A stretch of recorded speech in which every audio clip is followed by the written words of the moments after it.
Podcast is intended for mature audiences. The views and opinions expressed are those of the panelists and do not reflect in any way those of the podcast partners, sponsors, or affiliates. Enjoy. ThaBoxingvoice.com. When I say I promise you, I'm gonna knock out the Gypsy King as well. DiBiase Productions. How am I gonna let this little skinny spaghetti hit me? ThaBoxingvoice.com. Yeah, numbers don't lie, and I'm that guy.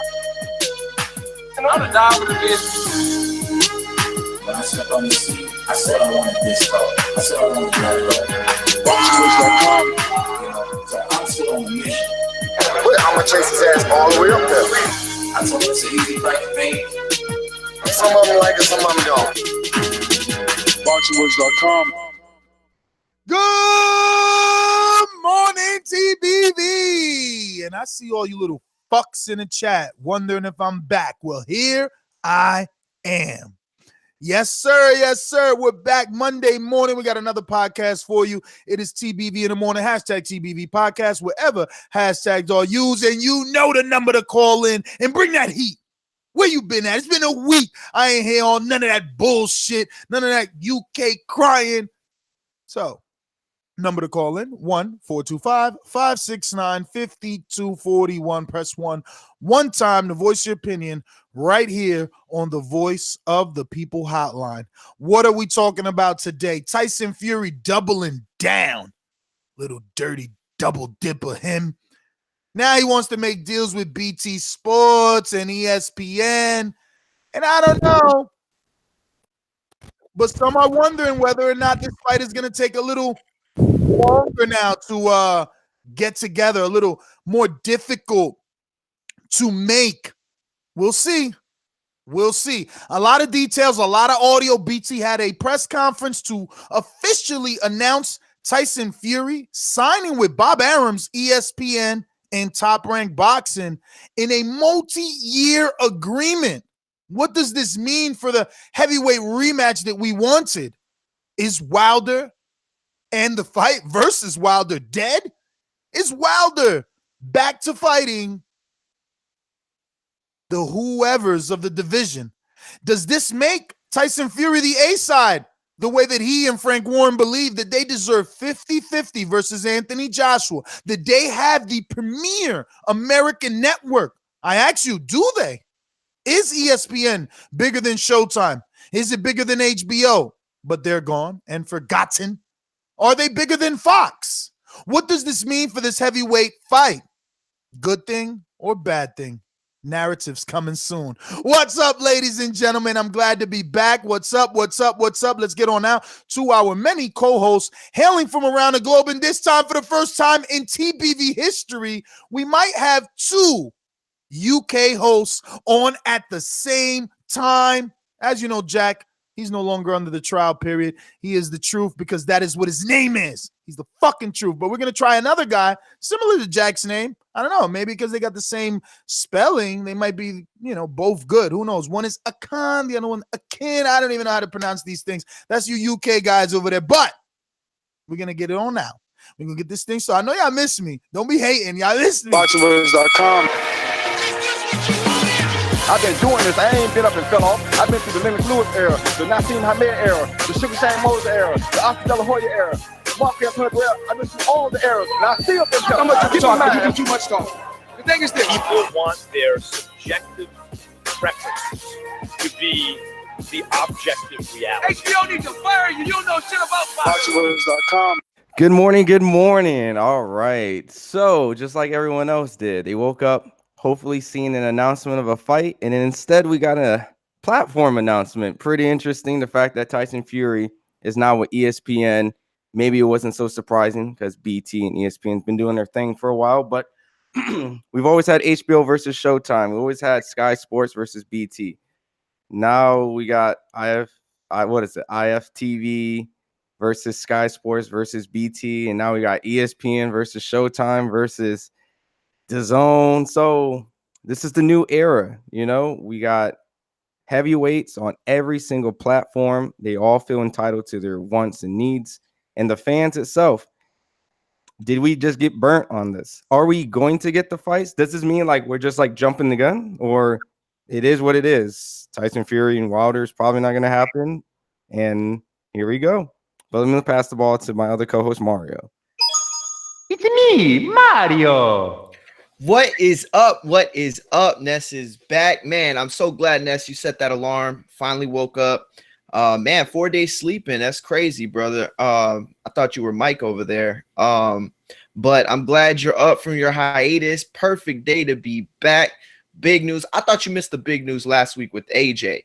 And I know I'm not the only one who, at some point, we got to get your thoughts on the show since we didn't get it last week.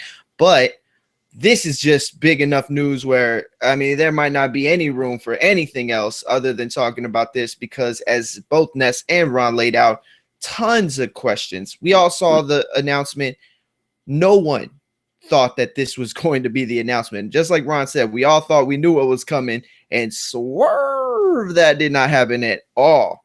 I don't know, man. I look, we're going to try to get some answers. Hopefully we can come to some sort of understanding of what this all means and what this all, the likelihood of everything that's in the balance. But ultimately, we want to know, what does this mean for the Wilder fight? That's the reason why I think this is as big as it gets.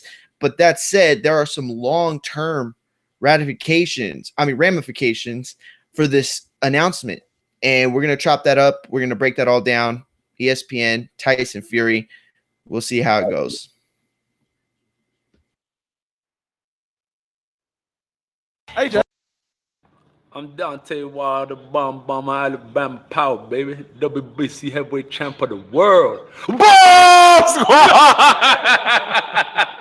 So we hear all of that shit. Jack, that's for you, you little hater, you. Jack? Oh, boy. We'll go to the other UK guy then, since Jack is busy. Hello, can you guys hear me? We hear you, brother. How are you? I'm good. Thank you for welcoming me on today, guys. Appreciate it. From the UK, London. And yeah, hoping to stick it to you Americans. Well, I mean, we're definitely going to need you to situate that microphone so we don't hear all the background breathing, but so far, so good. Why don't you do us a favor while we're letting Jack get himself together? Let the world know a little bit more about you. I guess your love for the sport, how'd you get started, and why would you make a good fit as the UK panelist for TBV? So I've been a boxing fan for, I'd say, about 8 years now. Started off mainly in the UK, but my love for boxing was encouraged mainly by Floyd Mayweather and a lot of American fighters in general.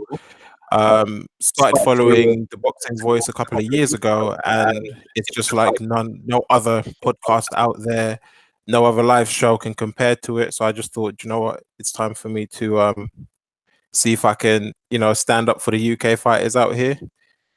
Sorry, the UK fight fans out here, and see what I can contribute.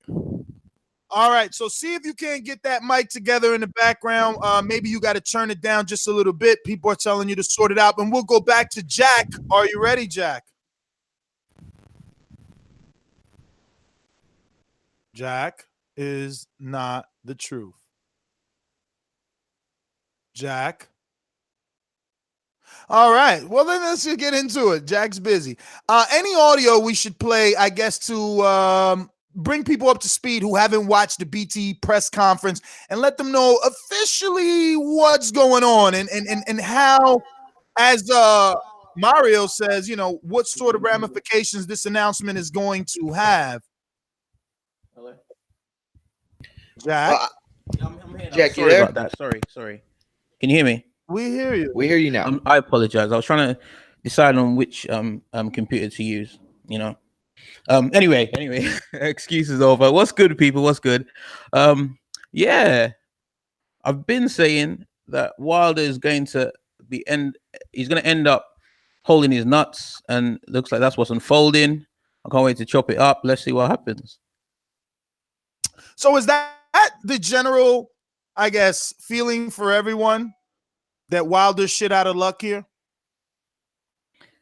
I mean, look, I don't think that's necessarily the answer, but I do think that is the answer.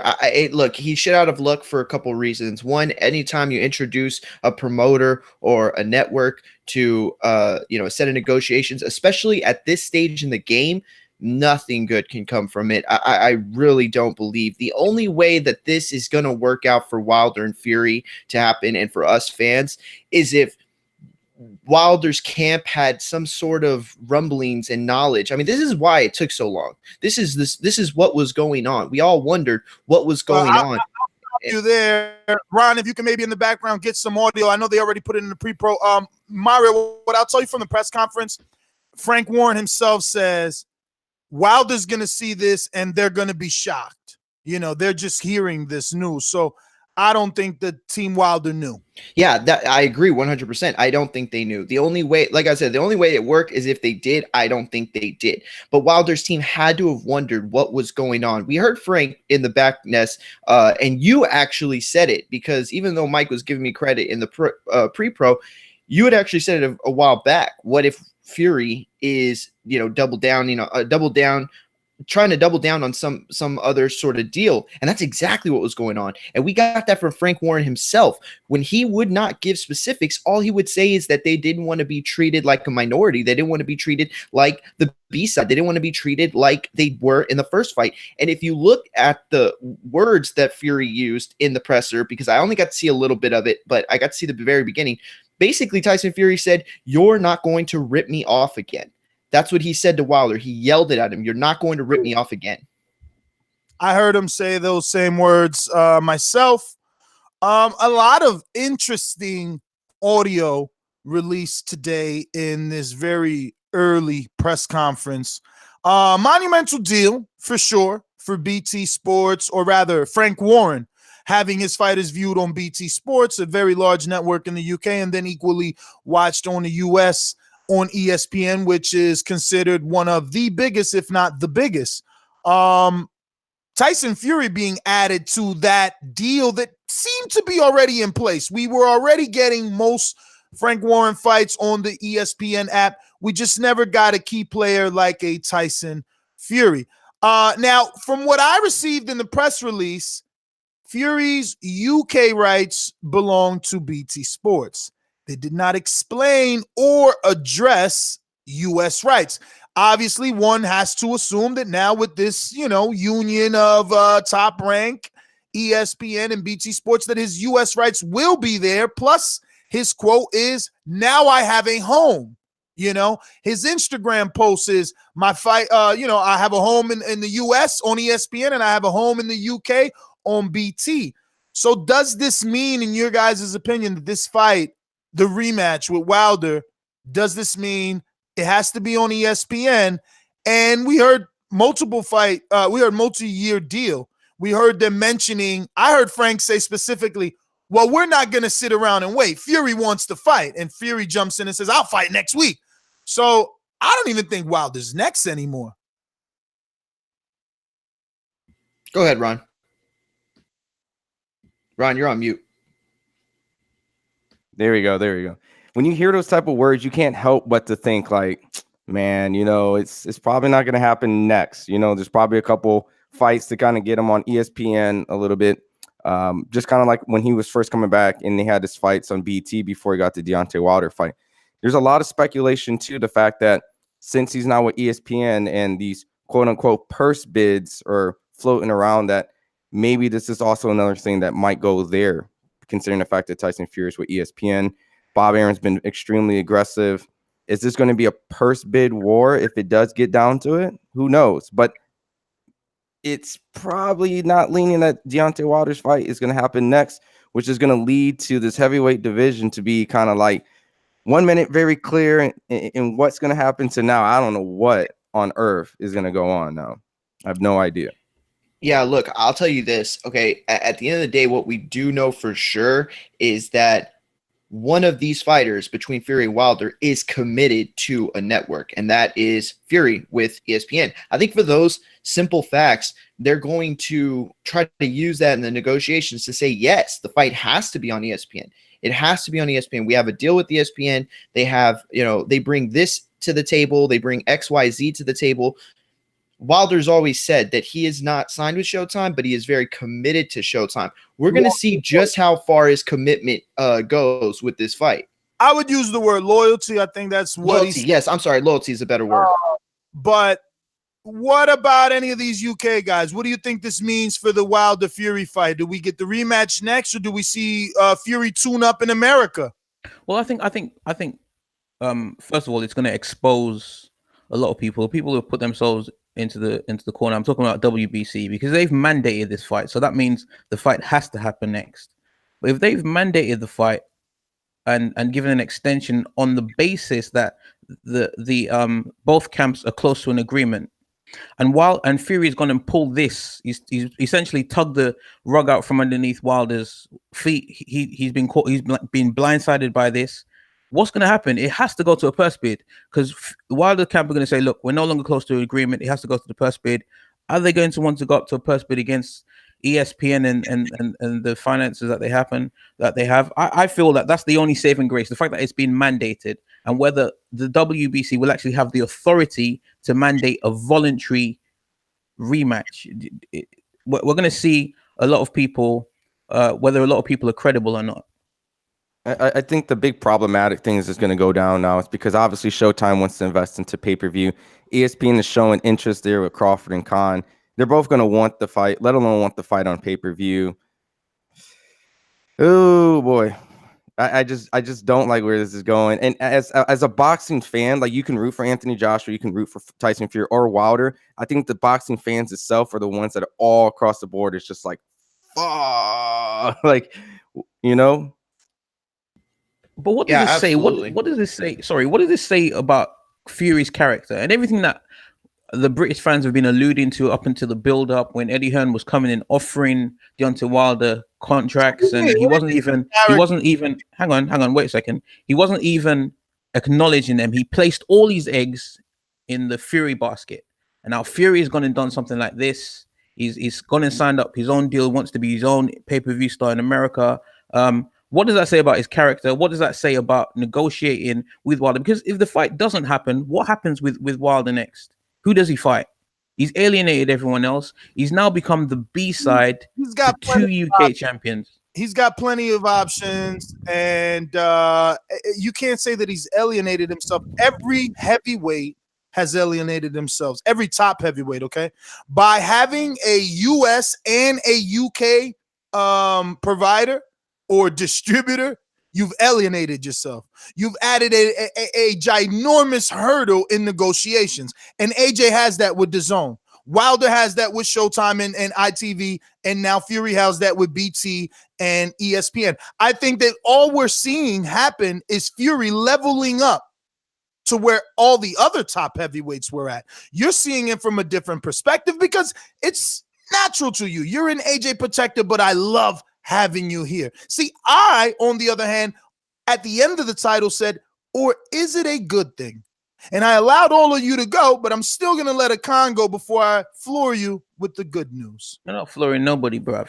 Whatever. Yeah, I don't think it can be viewed as a good thing based on the fact that Frank Warren and Shelley Finkel have come out and they have said, the first negotiations, they went effortlessly and the fight was very easy to make. So at this point, you have fight fans waiting on an announcement, which both camps have said is imminent. Wilder's gone on the interviews, he's gone to the Super Bowl, he's been interviewed, and he's said this fight, he's put all his eggs in one basket, and he said this fight is happening next. He didn't want to respond to the AJ offers or the contact made there. So now it's like, it's kind of Fury or bust for Wilder.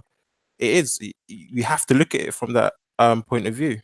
I agree. I think it is Fury or bust at this point. I mean, look, he's put himself in a situation, like you said, he put all his eggs in one basket, but more than that, I think he was put in a position where he really didn't know what was going to happen. He assumed he knew what was going to happen. So to go out on national TV, to go out and do these interviews, you're absolutely right. Now he's committed to this thing, and it's not going to be his fault if it can't get done solely, but it is going to have that appearance. The optics of this do not support Wilder based on everything that he said. Fuck out of here, Manchester. The opticals of this. So what are you telling me, that the boxing fan?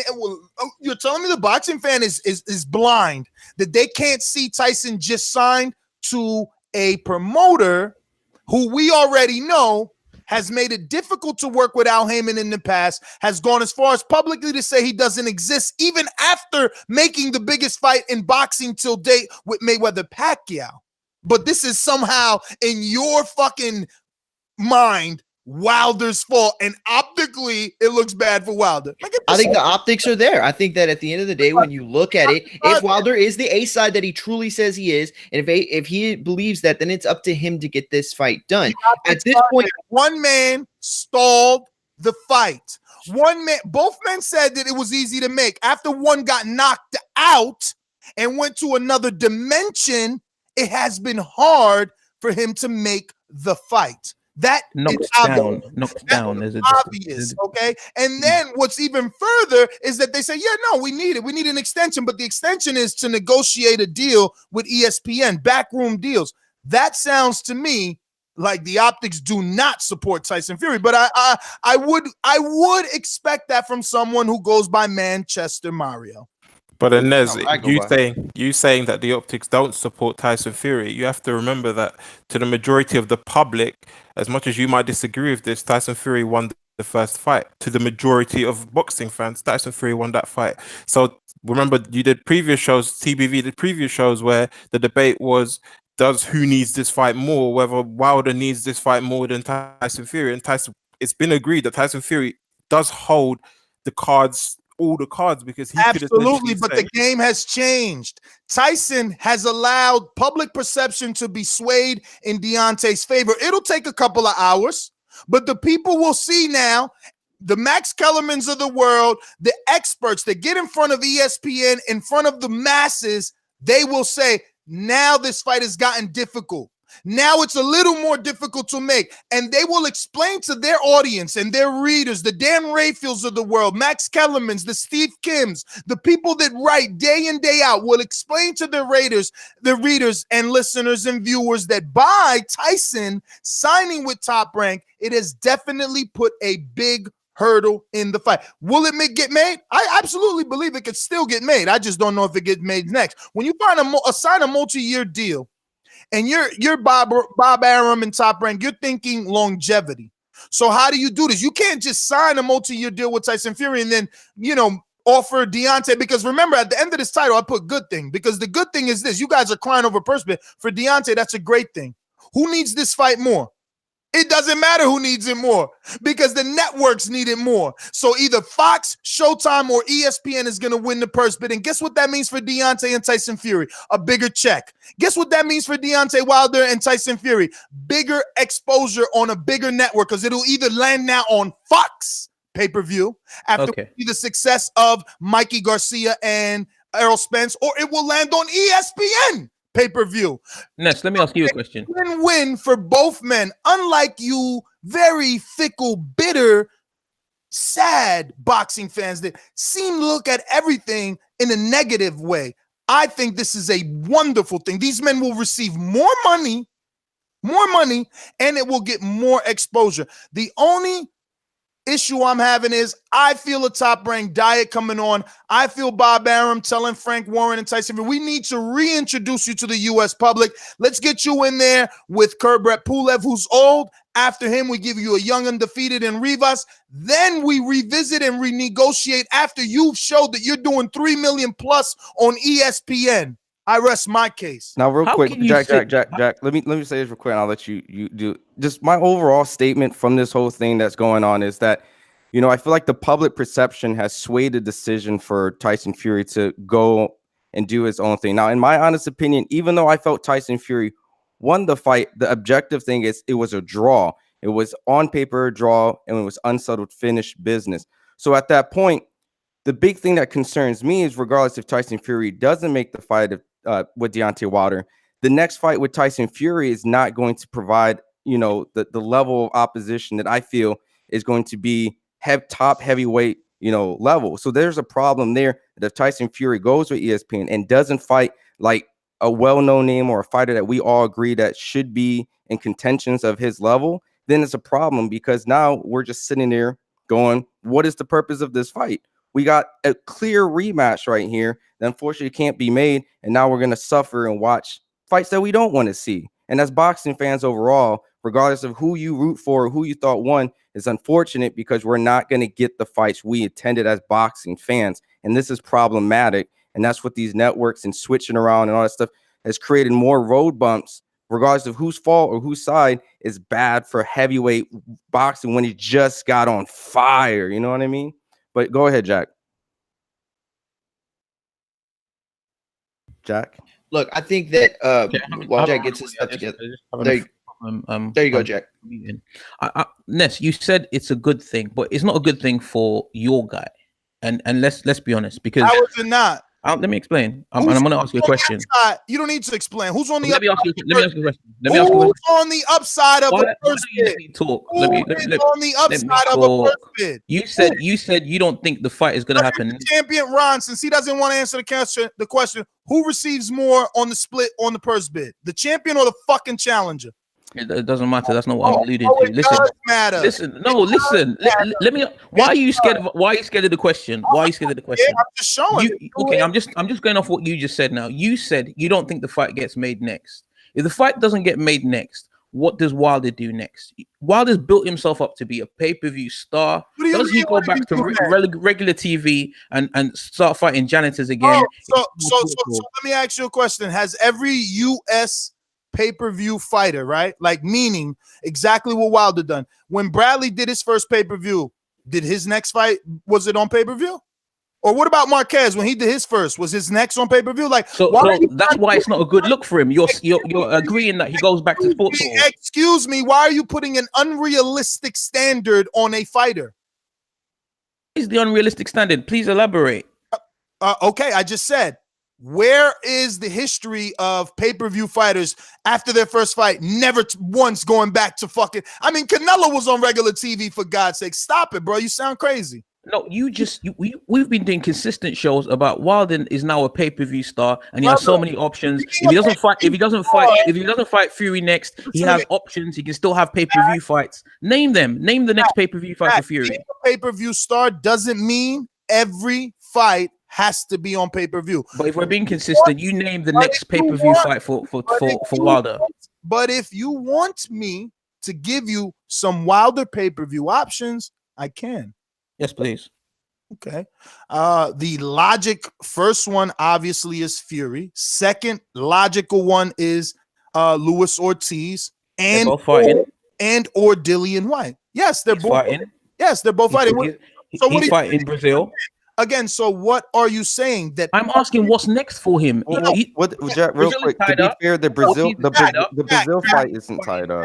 There's no fight for Brazil and White officially. Yeah, that fight's not officially and I'm sure White would rather crack at the title opposed to White was shitting his pants, and Wilder called him like, "Hey man, I got this title fight for you. Let's go. I'm ready." White and Brazil would say yes next, and Luis Ortiz. Someone else called in the show before I went on vacation, say, "Oh, I've seen fighters drop out of fights, so then Lewis will drop out of the Christian Hammer fight if he was off for the fucking rematch." Get this guy out of here, bro. Nah, he ain't gonna drop out that fight. But I will say this real quick. Look, real quick. Okay, Christian Hammer. That's just my opinion. I don't think he drops out at this stage. But I will say this: look, the optics of this, going back to it. Okay, everybody. I feel like the spin is that's trying to be perceived here is this is like a Adonis Stevenson Kovalev situation where this fight had every making and it looked like it was going to be next on HBO, and then one of the fighters jumped ship to Showtime. That is not what is going on here. That is not at all what's going on. It's not like, you know, these guys had a deal made under Showtime or somebody else or whatever and then jumped. That's not what happened. What is going on is that one fighter felt real quick. Let me just get this off. Give me had it done. Give me 6 seconds. Give me 6 seconds. Look, all I'm saying is this fighter felt like he was getting the raw in. He needed backup, American backup. He went out and got it so that he would not be treated like the B-side that the Wilder camp is trying to make him. And I'm not saying that Wilder's not saying is we don't know how he was trying to play Fury, so Fury went and got backup. That's as simple as that. No duck move. Mike, break it down for us, brother. You just back with us, man. Good to see you. Good to have you, man. Yo, yo, yo, yo, yo. I guess I get no intro this morning. What's going on, everybody? Out there in TBV land. Big ups to Fat Apples. Big ups to Fat Big Nigga. Big ups to Jim JM. Big ups to Carden Plummer. Big ups to Matthew Page. Big ups to everybody joining us this morning. But yeah, man, I woke up to this shit. I was like, good God almighty, Tyson Fury with a chess move, to be honest with you. And I can't really get mad at you because you got to do, I mean, you can call it what you want to. I mean, maybe some people will look at it as a duck move. I kind of see it both ways. But for him and Frank Warren, it's a big deal, right? ESPN is the biggest sports network out in the world. And for Tyson Fury to be on that network now, it does draw a line in the sand. And I feel where Ron was coming from earlier, I was listening when you said that it really puts boxing fans at a disadvantage because we want this fight, right? But now with different networks, it's going to be harder to make because Fury is on ESPN and Wilder. We know Wilder has a deal with Showtime or a agreement. And one thing I gotta say from Showtime, bro, what the fuck are you guys doing? What you mean? What are you doing? If they get a better offer, they got a better offer. Like, and that's why I understand that. I totally understand that this, but you don't have. Let me talk. You don't have a nigga 30 minutes. I'm on fire. You done had 6 days with driving a car. Nigga, lovely 6 days at that. Nigga, wonderful. But back to the topic though, bro. It's like you had AJ, you had Fury, you had everybody on your channel for Wilder to fight, and then you don't come to the table with a fucking deal that makes him stay. I mean, come on, man. I know I'm not the smartest person in the world, but if you have those people on your network, the best thing for you to do is to keep those people on your network. But maybe they think ESPN can do a job for Fury that they couldn't do, make him broader and make him wider to the American public. Now, if that happens, that's good for Wilder too, because like Ness said, Wilder is the top of the purse bid while Fury gets like 40%. So if that happens, it plays to Wilder's hands so he can get a big payday. At the same time, I mean, whoo. Mike, you're saying Showtime, real quick, Mike, you're saying Showtime dropped the ball because they didn't offer Fury a kind of deal that would have gotten him to stay? Exactly. Same thing they did with AJ. Same thing they did with Fury. Showtime can't offer that. They can't. It's not about money because they offered Floyd that money, right?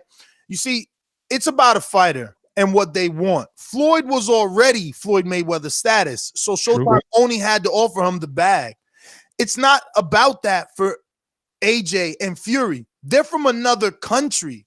They need exposure. They need to be Floyd Mayweather status. How do you get there? ESPN. ESPN offers them not only the boxing platform, but all the other avenues that ESPN has to keep them in the eyes of sports fans that may or may not be boxing fans. Every time a football headline is brought up on whatever show ESPN has, there's a possibility of the Wilder Fury fight being promoted. Again, while I feel that this isn't a bad thing, because whenever the fight happens, whether it's this year or next year, they will equally get the same exposure on that network.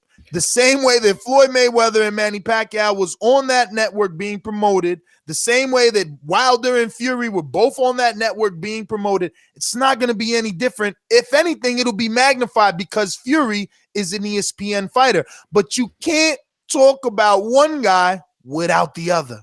And it all links them forever. And it makes me happy because I see that ESPN is not only invested in the smaller weight classes, but they are trying to be invested in the bigger weight classes too. By grabbing a heavyweight of this magnitude, really shows me that they are serious about boxing over at ESPN. And also, man, I just can't wait till I see the docu-series, the little bio, maybe a program that they do on Fury, because it's going. I'm telling you, they're going to push him and push him and push him and push him. Well, I just real quick want to make a point for Ness, because you're absolutely right, Ness. This could be great news. You know why? Because if these guys are able to make a fight, and it seems like negotiations had already gotten somewhat far enough, this could set a blueprint for other fights that are ESPN Showtime related or ESPN fight. I mean, this could draw that link together. We can show people how other promoters and other networks do business with ESPN. Look, I love the optimism, and being very optimistic. And I'm not saying the fact that these fights are completely impossible to be made. And that would be a wonderful, delightful thing to see, that Tyson Fury gets what he feels he deserves, and we get what we deserve as a rematch or a good, entertaining heavyweight fight. But, the reality of most of these things is that these type of fights don't always happen when there's road bumps, networks, their viewerships and things that they're concerned about. They're more concerned about their ratings and what they can do and their longevity. So my big thing that I also want to put pressure on is going to be the sanctioning the bodies, because they're actually going to be the ones that can win. If they push purse bids and create harder, more deadline stuff like necessarily the WBC and really press on this, then fights can be made, because there would be multiple networks that can get, sanctioning bodies to get paid, quote unquote, that's what they want. But at that point, networks are going to bid for it. So if we're going to get all these networks and different subscriptions, then the sanction bodies needs to hurry up and go make the deadline, because now they have tons of competition that they don't have to worry about whose side and what side is going to get it, because we got tons of options. Let's go, drop the belt. And you got to give major props to Bob Arum, man. Bob Arum has, what's up? Can we play a game? Real quick, you got to give major props to Bob Arum, man. Bob Arum has Lomachenko for Mikey Garcia, has Crawford for Thurman and Errol Spence. Now he has Tyson Fury for every other heavyweight out there. So he's making a play to get all those big fights either promoted or have it on their network. Now let's play the game. How would you feel if you're Wilder waking up this morning to this news? Pissed off. I don't like it. I wonder, why is it that everyone is thinking that Wilder's upset, right? Like, Jack, hold on, Jack. Exactly. I wouldn't be mad at all. We're playing my game. Damn, you got your own game now? He did say, let's play a game, and then you created a game. I mean, because I know what he's thinking. I know what he's thinking. You don't know what I'm thinking. You don't. You got a big head. More shows, it's going to rub off on you, B. Don't worry. I don't need it, baby. Man, last week was beautiful, baby. Mario, how was it for you? It was amazing. We were like on our own Jamaican vacation. I mean, it was so peaceful. There was nobody spinning narratives. I mean, the numbers indicate that they missed you. They missed you. Yeah, I knew you were gonna go there. That's what. If y'all want to go see a fucking Dominican cowboy, go to the next IG page, bro. I'm telling you. Stories don't last, baby. They only once a day. But listen, I want to play a game since Jack, the AJ protector that he is saying, oh, how's Wilder feel if he woke up this morning? But who's Wilder going to fight, Ness? Oh, Wilder. Wilder's back to being a B-side. Who's Tyson Fury going to fight? And I'm going to show you that I got the best option for Tyson Fury. You guys don't even know, but I'll give you a chance first. Who's Tyson going to fight? Who cares? Wilder's off the table. Who's Tyson going to fight? What do you mean, who cares? Who cares? Look, exactly. Who Tyson Fury fight? I want to see Fury to fight a good competition. Ron, don't just brush over that. We have to, every time he shows his true colors, we have to show it to the audience. He doesn't care who Fury's going to fight because his thing is against Wilder because he's an AJ protector. And absolutely. That's my point. My thing isn't against. Okay. So since you want to put words in my mouth, let me clarify my stance. I can't hear you. You had your chance, Jack. No, you asked me a question and I haven't answered. He didn't really ask you a question. Made a statement. Who holds more threat to Fury? Is it AJ or is it Wilder? AJ. Come on, bro. AJ does hold more threat to Fury. Who is this guy? I'm new, Mike. That's a con. That's a con, baby. That's a con. A con. Whoa. So we got a con in Atkins? Yeah. You ain't never heard of convict music? Come on. Y'all trying to put my goddamn world up. I'm gonna be calling nigga con, Jack, all kind of shit. Convict music. Y'all heard that. Come on. His name is not Owen, it's A.M. That's A-Con, bro. Yeah, so he's the one that made it where Africa has like light now. Is that him?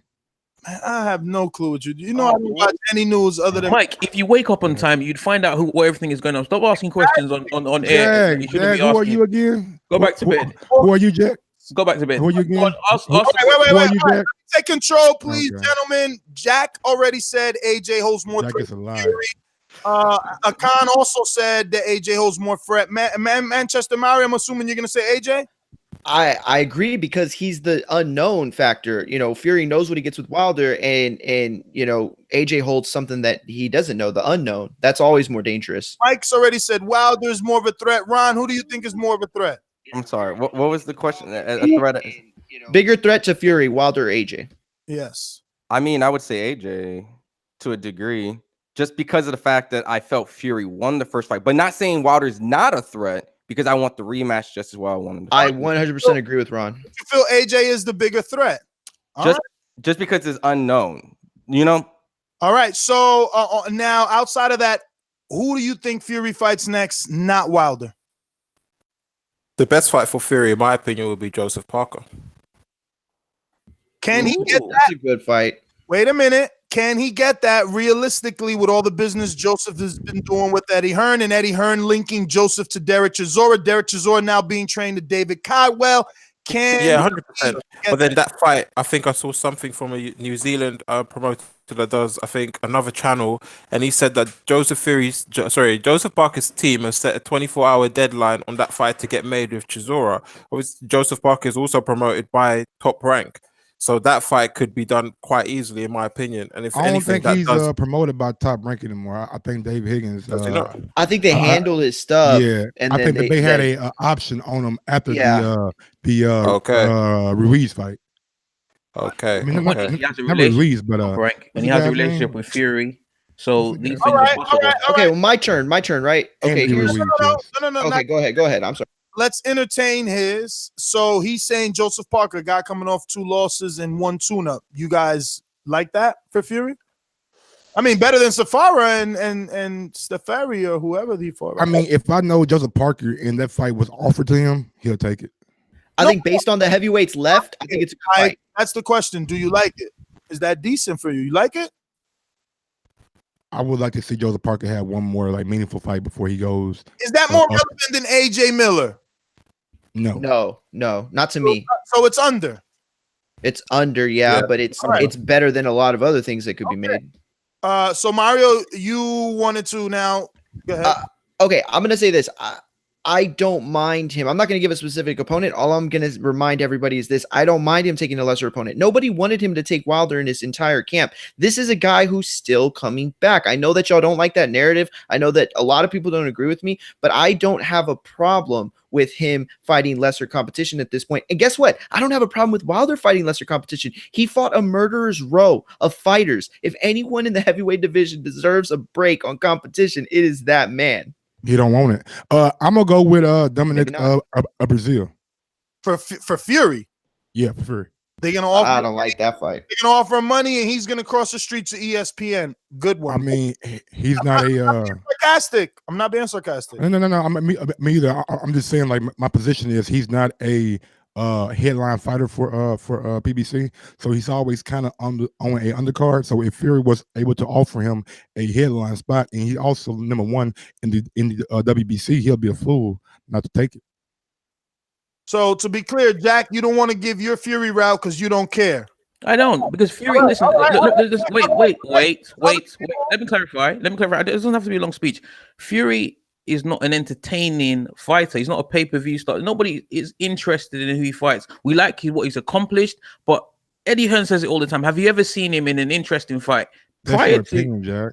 No, it's not my opinion. It is your opinion. I want to tell you. Like, what the fuck? You like, his last fight was very entertaining. Facts. That's his build-up is very entertaining. Okay, his press conferences are very entertaining. Everything he does in a fight that builds a fight up, and what he does in the ring is very entertaining. How many pay-per-views has he done? How many pay-per-views has Fury ever had in his career? I think 3. And that's someone that has unified the division, and it's 2. Someone that's unified the division and has fought Fury, because acting like you're acting like boxing was in the same place as it was 5 years ago. Boxing is in a whole different stratosphere now. Okay, you're not listening to me.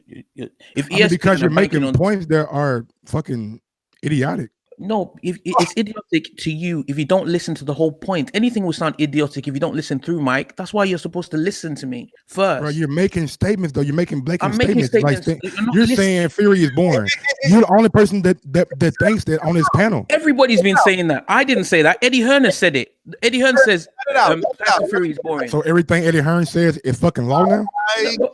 It's a perception that other people think as well. That's the point I'm making. You haven't watched Tyson Fury. I agree. That was the thing out there. Just like back in the day, Timothy Bradley with his head buns. Yes, the thing was Fury's a boring fighter. Let's stop acting like he fucking did such a great job with Vladimir Klitschko. 84 punches land between the two in a whole 12-round fight. Stop the bullshit. What he's saying? Fury is entertaining, man. Entertaining on the mic. Look. To me, in my just honest like opinion, Floyd was. No, real quick. My honest opinion. Got it. Just like Floyd. You really woke up on my honest. So he's not entertaining on the mic like Floyd was. But Mike, he's not. He doesn't have people tuning in to hear him talk, just like McGregor or Floyd does. No, real quick. Let me say my thing though. He had 4,000 people watching at 7:00 this morning, my nigga. Listen. I don't think Fury fights are the most exciting fights in my honest opinion. But do I want to see the best fight the best, and do I consider them up there? So at that point, I want to see the best fight the best, even if it's not the most exciting fight that could be made in my honest opinion. I still want to see the best fight the best, because somehow, some way, that Wilder and Fury fight had boring moments and exciting moments, but the idea was the best to fight the best. Ron, that's what I support as well. Before they steal the floor from you, what was it? Who's Fury fight? You be the matchmaker. Who's his next fight? Not Wilder. I mean, being realistic, or the one that I want to see. I mean, whatever comes out your mouth, bro. This is your show right now. I guess the best option that could probably spark interest is maybe a Fury and Dillian White, if that could be made. I like that fight. Everyone got their opportunity. Yeah, but I'll say Pulev. I don't think Jack did. If I'm going to give an actual name. Or a Manchester came through at the end. You're gonna look as smart as me. The only thing is, I paint better pictures than you. So this is what happened. This is what happened. Obviously, this is all hypothetical, but bro, they get the call, and what we've been doing with the interviews, which is we need to get back on that. We need to get one interview a day at least again. But what we were doing with the interviews was uncovering a method of how Top Rank does business. So what we gained was that they offer their fighters a plan, longevity, options on top of options. That being said, wouldn't the best option for Tyson Fury, who Jack thinks is irrelevant, who's about to be very relevant, and I'm glad that you think that AJ is Tyson's biggest threat, because I think Tyson is AJ's biggest threat, rather both Wilder and Tyson are AJ's biggest threats. But here's what's going to happen. And this is what Top Rank could offer, Tyson Fury, Mike, because you keep saying they let it slip. No, they just don't have what ESPN has at the moment. And the person's name is Kubrat Pulev, who sits at number 1. He is the mandatory right now for the IBF. Now, he is whack. No one cares. And he's old. Who can outbox Pulev? Tyson Fury. Where could he do it?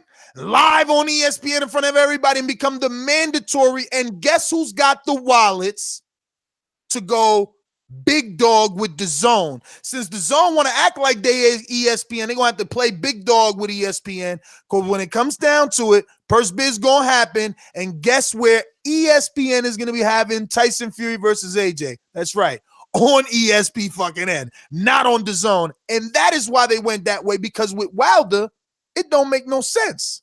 No. That's one and done. Can I ask one? Can I ask one real quick thing? In the long run. Well, listen, that narrative I had in my head, but the only thing that held me back is, do you think Pulev would be willing to take a fight when he's already considered an option for AJ? Doggy, how much money did they offer Charles Martin? That's the name of the game. So at that point, Pulev would have to essentially, you have to buy his. You're buying his spot. You're buying his spot. But you run a risk of that fight not living up to expectation. But I understand the long game.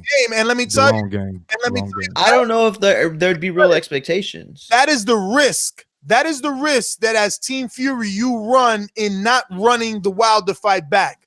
You're going to give people the ability to realize, wait a minute, this guy's a boring fighter. Now, if he could stay entertaining, maybe it's a different story. But let's be honest, can he do that without that? I mean, look, he was hitting Wilder with some good shots where he hurt Wilder, so maybe he could get Pulev out of there. Pulev's been stopped by Vladimir. He's suspect to the lunging left hook. And again, he's older. His legs are stiff. They're stiff, especially compared to Tyson Fury. That is the route because they got the money to back Fury in a purse bid. And Fury that's the does reason I do think his that they little don't really antics in the ring. And Mario, real quick to your point, the reason I'd say that they could run a risk of this fight being expectations is because what if it, you know what I'm saying, kind of flops and you get the casual fan who doesn't ever watch boxing and see two big guys and they expect a knockout and they don't get it. That's a fair point, and that actually ties into Ness's point pretty well. But I will say this: look, all the indications that we have, it seems like Fury is not really thinking about the long term. I think Fury really wants to make as much money as he can, as quick as he can. I think that's the name of the game for him. I agree with you, Mario. Now, but listen, now I know where Ness is going. I just saw this. Remember? Yeah, I just see his face too. Remember how much money Pulev has, right? So ESPN still has unlimited bandwidth. Are they gonna now invest in Fury since they've invested to get him on a contract? Are they gonna make him a pay-per-view fighter, or does it matter the time of day that they air him? What do you guys think about that? I think if he fights over in the UK, sometimes it's probably going to be on ESPN Plus. You're not going to run you may be, but I don't see ESPN running a 5:00 show on their main channel. Now, real quick, to help support Ness's Pulev and Fury and storyline, shout to Javi from the Mastermind. He actually said Pulev beat his cousin, so there's a storyline that they can build in where it's a revenge story. I don't think it's as good as like Austin Trout beating Canelo's brother and them running that, but it is definitely a good storyline. You're right. Because You're Peter right. Fury and Tyson Fury has like this little strife going on, so I don't know how interactive him and Huey have been over the last 6, 7, 8, 9 months. Listen, with Fury's mouth on ESPN consistently saying, "Oh, I beat Wilder, I beat Wilder, I beat Wilder. Now I'm gonna fight this guy, and that'll make me the mandatory to AJ. He's been running, he's been hiding. I'm gonna show the world I beat Wilder. Now I'm gonna beat AJ. Dog, this is what are you gonna do?" That's another thing. Fury got to clean up his damn language on ESPN because they're gonna be like, "Hey, bro, you can't be saying all that wild shit on here. We Disney." He did good this morning. You was just asleep. He did really good on. I watched the whole goddamn EBT Sports. Nigga, I'm never asleep, homie. Don't come with that shit. When he you did was do gone, a really good up? job. Don't even, bro. I ain't got time to play with this, man. He come back off vacation and goddamn me want to pound his chest and shit. Oh, they missed me. The numbers show they missed. Nigga, they didn't miss you. He got more thumbs. They missed being able to call in is what they missed. Yeah, that's not it was. Got a good job, bro. I was gonna give Mario a phone number, but shit, Mario said don't give him to him. But yeah, man, look. Wow. It is some alarming news. I'm interested to see which way everything shakes out, but you think it's alarming now? I thought you thought it was good news. Listen, at the come on, brother. Like it's not what we thought. What do you mean? It can go alarming for who? Do you agree with me that it's alarming for Wilder? Like everybody else? Oh no, alarming means surprising, Jack. No, listen, I think it's alarming for the fans. Jack, listen. Listen. How could it be alarming for Wilder when the options for Fury are Oscar Rivas, Brian Jennings, Pulev? You know, a dude that doesn't speak English. Like, I'm giving you what can happen, doesn't mean that it's the best thing. At least Wilder, you talking about story. Oh, he beat Fury's fucking cousin, his B-tier cousin. Like, come on, man. I mean, Wilder has a storyline with Dominic Brazil, right? I'm not trying to make you shit on your whole narrative that you've given so far. So don't do that. You are really. You're saying no. What I'm now saying that everything that you've spoken about thus far is nonsense. Jack, when y'all done, I got a question for everybody on the panel. What I'm doing now is giving you what you've been asking from the beginning. While there's options, Dominic Brazil is still an option. You know what I'm saying? There is a storyline. You guys spoke a storyline with Pulev and beating Huey. Dominic Brazil has a storyline. He and his trainer are still together. He and his trainer went through some things in a hotel. allegedly, according to them, via Wilder and his camp. There's a storyline. Luis Ortiz, it's a rematch, 7th round. There's a storyline. Like, I don't really get what you're saying. There's options there. I mean, believe it or not, Joe Joyce fights. It's up to him. It would be rushed. It wouldn't be what I would recommend for Joe Joyce. But if when he fights and defeats Bermain Stavern, who last fought Wilder, he then builds a storyline. Like, boxing moves on, bro. Yes, I do agree with what you said in terms of the storylines. However, I think when Wilder and Fury initially did their fight in December, they had a lot of momentum.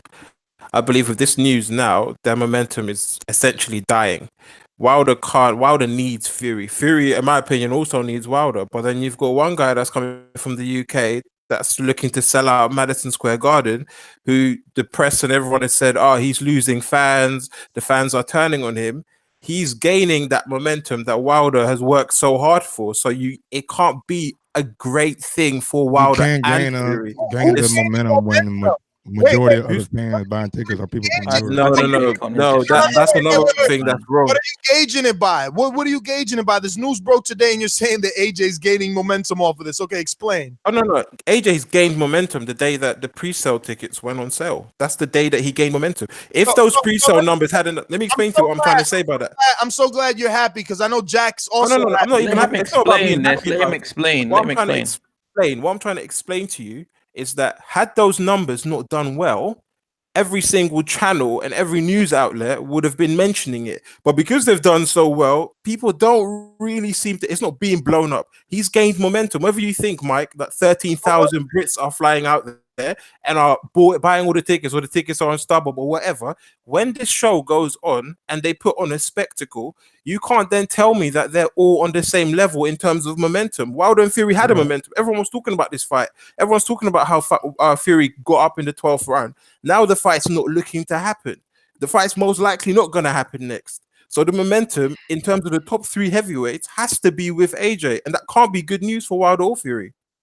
I wish I had a mixer right now because I'll just play the applause soundbite right now because he just talks so much. Oh yeah, my question to everybody. How this means that AJ gets the momentum.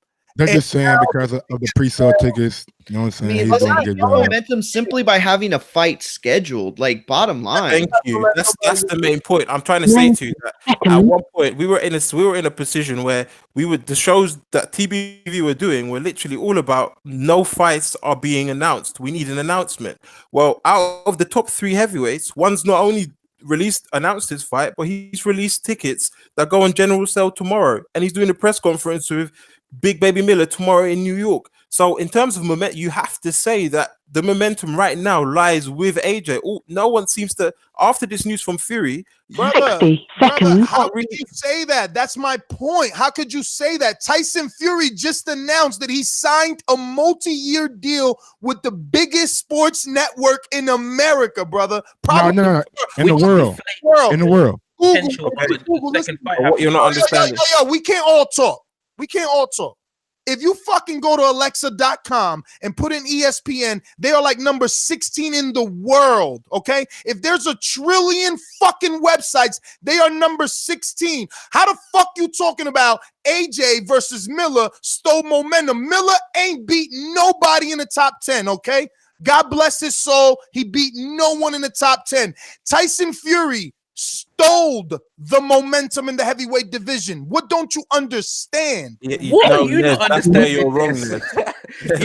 Just because his name is momentum. AJ has a presser tomorrow. Nobody's talking about that right now. This announcement didn't put him on AJ's level. This announcement did not put. I'm not saying that he did. Please can I talk? Please can I talk? Please can I talk? How could you say that this didn't put him on AJ's? He surpassed AJ's level. Do you understand that the zone doesn't have the viewership, nor the subscribers of ESPN? They will never have the reach. Okay, Tyson Fury's message will reach 1 million people 10 million times faster than AJ's message. Those people still have to watch, Ness. Those people still have to watch. Ness, I think if we all understand what we're saying, we'll stop arguing because we're all saying the same thing. With all the other shows on ESPN, you know that they don't have to watch. While Listen. they're watching football and Sports Center comes up with the highlight of Tyson Fury or whatever documentary series or whatever thing they're gonna do to express that they have a new fighter, please, bro. Yo, let me try and explain what Akan was saying. Terrence Crawford versus Benavidez did like 3.6. Jack, before you go, let me point something out. So to be out of fairness, Anthony Joshua's fight has been like in September. So I feel that out of fairness, the expectation for him to get a fight announced should be quicker than Deontay Wilder, even though if there was a relatively controversial fight that we all felt that fight should obviously be next. Now, if the fight doesn't happen, it does create problems of awareness. But I do feel in proper order that an AJ Miller announcement should have came first prior to Wilder.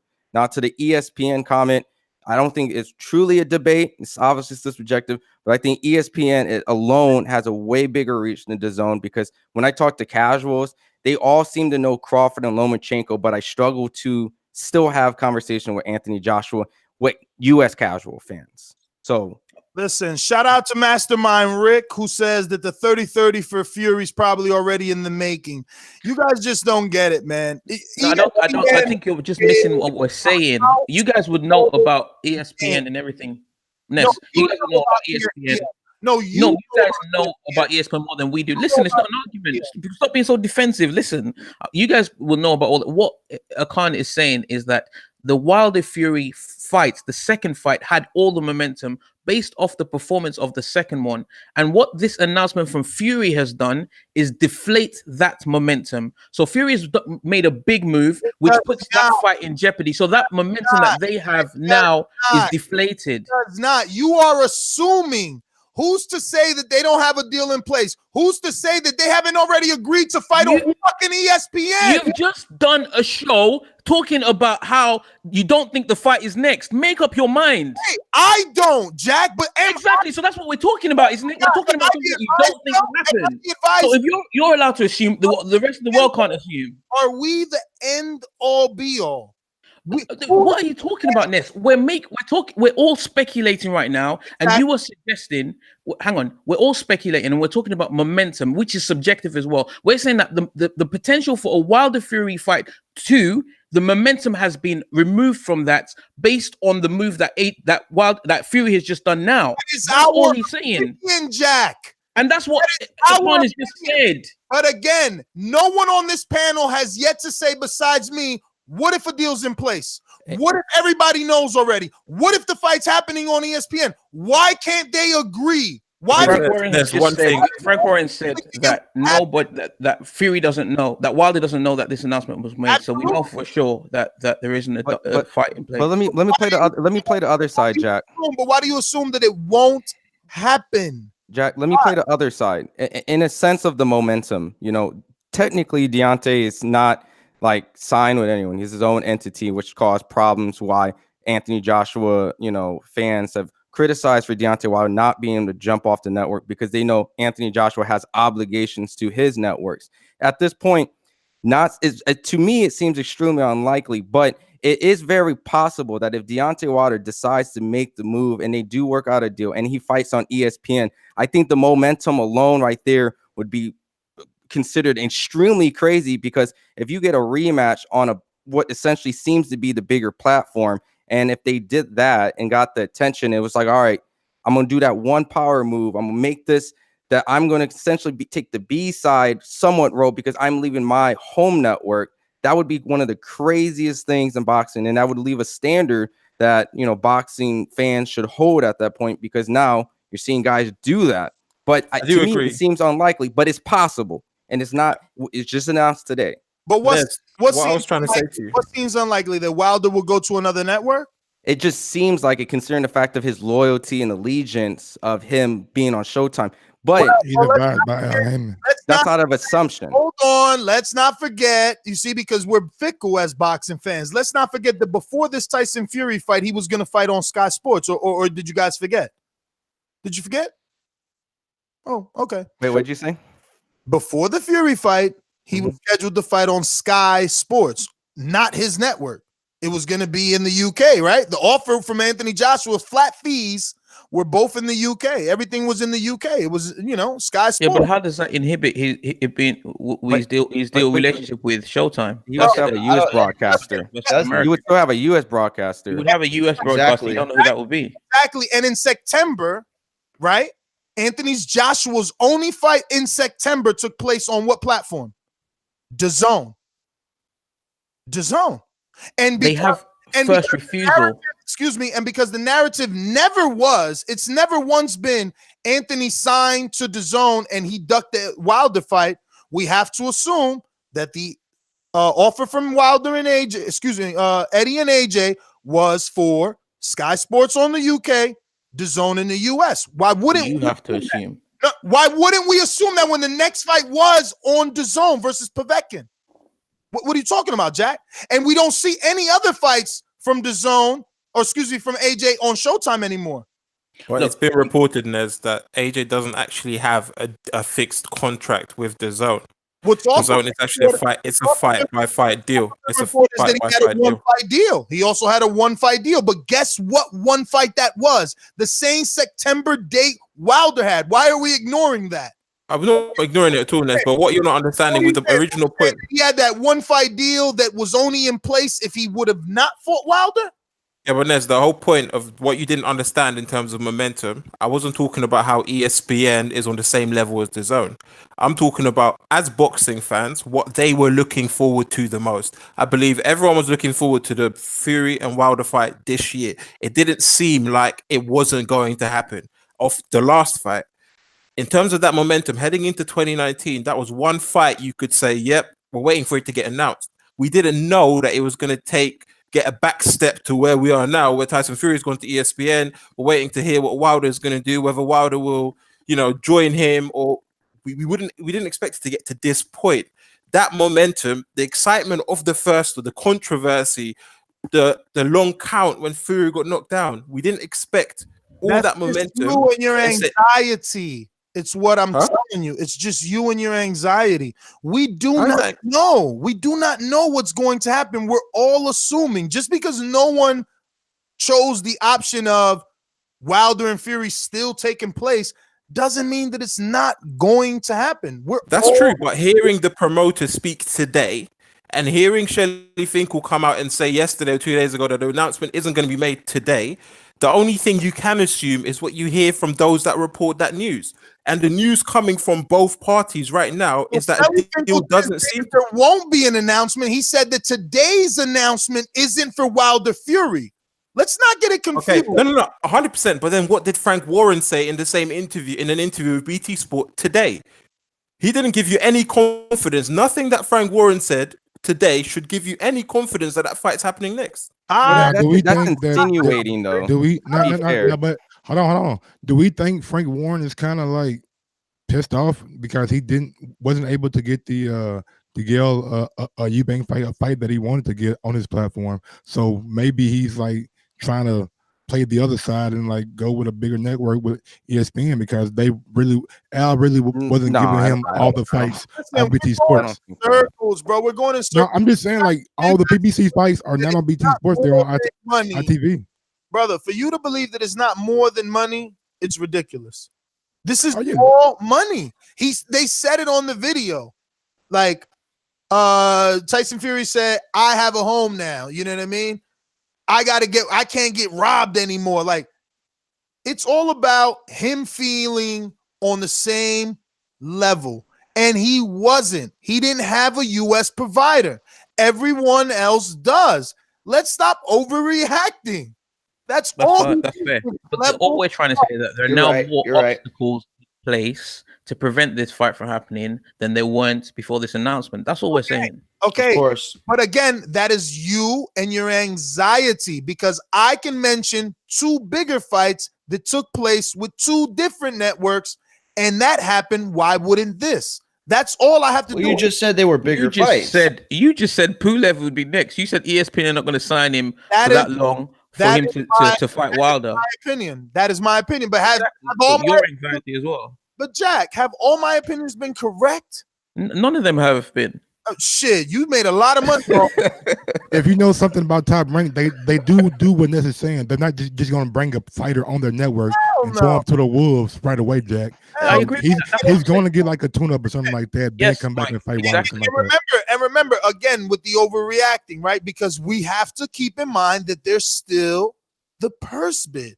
That's true. Wilder, Heyman, Finkel can get on the phone right now and say, did you see the news? It doesn't. Call for the purse bid. We thought we had a deal in place. We don't. Call for the purse bid. Yeah. And here's and guess who fucking wins? Wilder. Ron, will they do that, Ron? In all reality, you think they'll do that? Well, here's the thing, Mario. If you can't come to an agreement, that's ideally what a purse bid is, and you see it happen multiple times between promoters and networks. And at that point, it depends on if the promoter is happy the fact that they can get their fighter more money, regardless they don't get the networks and viewership they want, or that is the most important thing. So then they make certain sacrifices that could be detrimental to the fighter, or maybe they have the money in the bank, or they've been saving money just for this particular thing. It's very rare to see Al Heyman PBC purse bids typically as much as that you see some of the other ones. But at this point, I'll say one thing, everything here, you can safely insinuate the idea because of the fact that, when you see fighters on other networks and there's a lot of money involved, that it's safe to feel that, the Manny Pacquiao's, the Mayweathers, those type of fights make you feel it's a marination or a void. But in reality, the fight still can be made. So it's just one of those things where fans who are knowledgeable of the sport can safely say, damn, this sucks. But it's not the end all be all. We just have to pray that things work out. Our mastermind, Jay Hardcore, said, can't Fury just walk away from the purse bid? I was going to ask the same thing. I was going to ask the exact same thing. Stevenson Kovalev. Well, then that would be perfect because that would damage his public perception. Remember, his win is a moral one. If you go in front of the public now and say, oh, I don't want to partake in this purse bid, I don't want to negotiate. First of all, you're saying you can't come to an agreement. And now you're saying you don't even want to partake in the purse bid, which would allow you to promote the fight, and the B or A side fighter have to bow down to the winner. So, I mean, you're saying you're avoiding the fight. And if that's what you're saying, I think public perception would be changed. But I think that you even saying that it could go to purse bid is proving Jack's point. There's more obstacles. Before this, we thought a fight was going to get done by itself. Now we're saying that it could go to purse bid. Well, I'm not saying that. What I'm telling you is don't forget that option. Again, Jack is trying to pin me down to me saying Tyson's going to fight Pulev. Yes, that is my opinion. But there's still a dozen trillion more opinions out there, and one of them still could be purse bid. Another could be that there is a deal in place. One could be that they say, okay, what is ESPN's offer? And ESPN says, all right, we're going to do a pay-per-view. We want to offer both fighters $25 million in an ESPN pay-per-view. Hypothetically, let's just go hypothetically here, because the last hypothetical we heard was 20 each. Let's give them $5 million more. Let's put them on ESPN. Let's make them fucking happy. 3-city press tour, all the bells and whistles. There's still Fox out there. Fox could still come and say, you know what? We want to offer. I just seen Fox do a press conference on national television. That's never been seen before. I don't remember the first or last time it's ever been done. They seem to be invested in this sport. That seems like a power move. Maybe they will bid. We don't know. I think if they were to win, that Fury wouldn't fight on that. There's no way ESPN is going to allow them to sign him and then allow him to lose on another network. But Fury's the kind of guy that has enough confidence. Say fuck it, let's ride. Listen, Mario, you can't even say, I wouldn't even put that out there about him not doing it, because remember, if Fox wins, what do you think that bid would be? Because they have to outbid ESPN. It's a win-win for the fighters. No fighter is going to turn down a fight that DAZN, Eddie Hearn has already said, fuck yeah, we're going to bid if it goes to purse bid. So you got 3 major players. You never know. Eddie's so cool with John Skipper. John, let's go. Yes, Let's see what the fuck is going on. But I also don't think you're going to get a crazy offer like that for a fight that did what 300,000 buys. I mean, I just don't see them coming out with this monstrous offer. You're absolutely don't know right. the reach of ESPN, No, Mario. of course. Listen, we're all assuming. We're all assuming. I'm just saying that's an assumption too. Mario, think about this, Mario. If there wasn't no ROI in Tyson Fury, why would fucking Bob sign him? You think, listen, regardless of what you think is going to happen today or tomorrow, you best believe that in the history books, they're going to have a rematch. There's definitely a return on investment, but you know, you have to keep it into perspective. And what's the perspective? I don't know. I don't know if it's enough. That look. I'm gonna say this, but I don't think they would. Real quick, public perception is that Tyson Fury beat Deontay Wilder, and public perception is that Tyson Fury has more of a personality than AJ and is a better talker than AJ. And from what the looks of it, Tyson Fury has a better US deal than AJ. Okay, but Nez, with you saying that exact thing, if Tyson Fury was to walk away from the purse bid and he said he didn't want it, everything he didn't want to fight. Everything it wouldn't change. Everything wouldn't change because Tyson Fury's just been installed as number 4 in the WBO rankings. Okay. Why would everything change? This now changes the narrative to Wilder's people are difficult to negotiate with. AJ, they didn't respond to AJ. Yeah. They didn't. They clearly this deal can't be made between Fury either. Hey, now it's on Wilder. How can you try to rush this under the Wilder's difficult to negotiate when it's I'm saying that's a narrative that can be spun. Not a narrative. That is a narrative you are trying to put out there. You're just like you're trying to put out the narrative of him losing in public perception. Exactly. That's a possible narrative to think of when only one man is being spoken of to being co-promoted by another entity. Only one man included an entire other promotional company into the negotiations. So for this man to turn around and say, no, that this is Wilder being like, come on, bro. Like, it's obvious. You can't try to paint this any other way. If there is any hiccup, it comes from the Fury side because they have included an entire another party to negotiate. Now, real quick. Jack, real quick. Let me ask everyone just a simple question. And I'm not going to put names. If there was a fight that was called the purse bid, all right, and it was for a title, and you decided not to go to the purse bid and choose a fight that wasn't a title fight or seemed less valuable, you look like a fucking duck. Would you assume that person has took a step back in their career? And you think the fans would appreciate if, let's say, Fury didn't take the Wilder fight and chose a Pulev instead? Would you be happy? You said first you said no name, but hold on. First you said I know, names, but I know the no name. I'm going to answer that question like that. And then answer not necessarily, because you don't know what the other options on that person's table are. You know, maybe you're getting some alphabet belt versus a fight with Mayweather or Canelo or Oscar De La Hoya. Like, you don't know what it would be, so you couldn't say for sure that. Okay, so you answer that question. So let me be specific.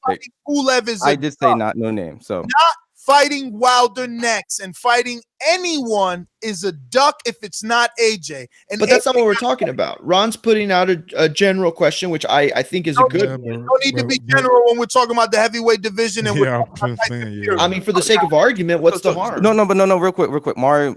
Like I said, I'll hold the L because I did say no names. Money can definitely factor, and notoriety, like Conor McGregor coming and leaving the sport and fighting a fight. I agree. That's very true.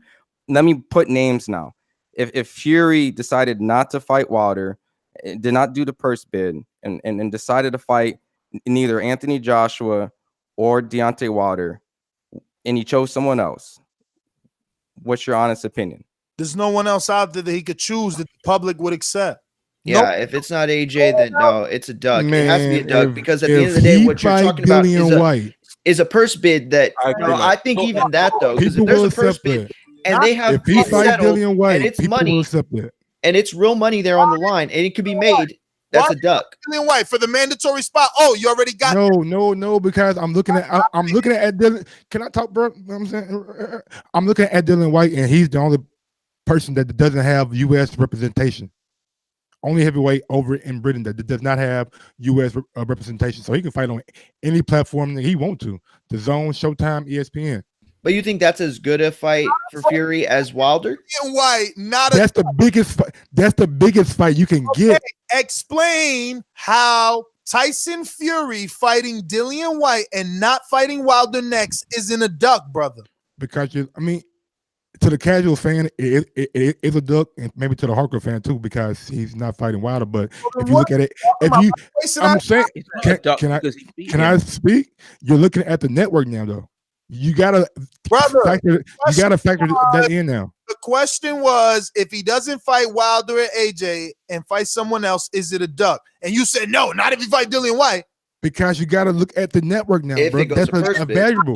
What the fuck are you talking about the network, man? This guy's lost. Let me ask. This is what Mike is saying. If the money is good, I'll ask the question back. Is there more money in Tyson Fury and Dillian White than a Wilder Fury? There's not more money. No. I'm not saying that. I'm saying that's the biggest heavyweight name you can get outside of those names. The other one is. I mean, come on, bro. This guy's he's just. Okay, Les, I have a question. If Fury, you said, if he doesn't fight Wilder next, it's a duck. If Fury fights Pulev and becomes the mandatory to AJ, is that still considered? Wait, is that still considered?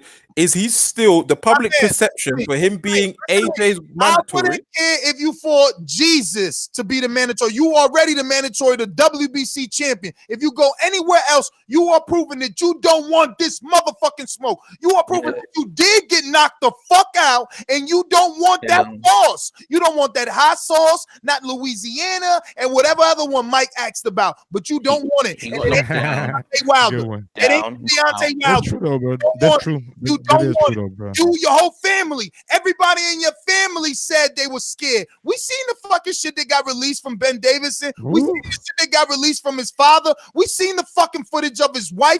Motherfucker, we ain't blind.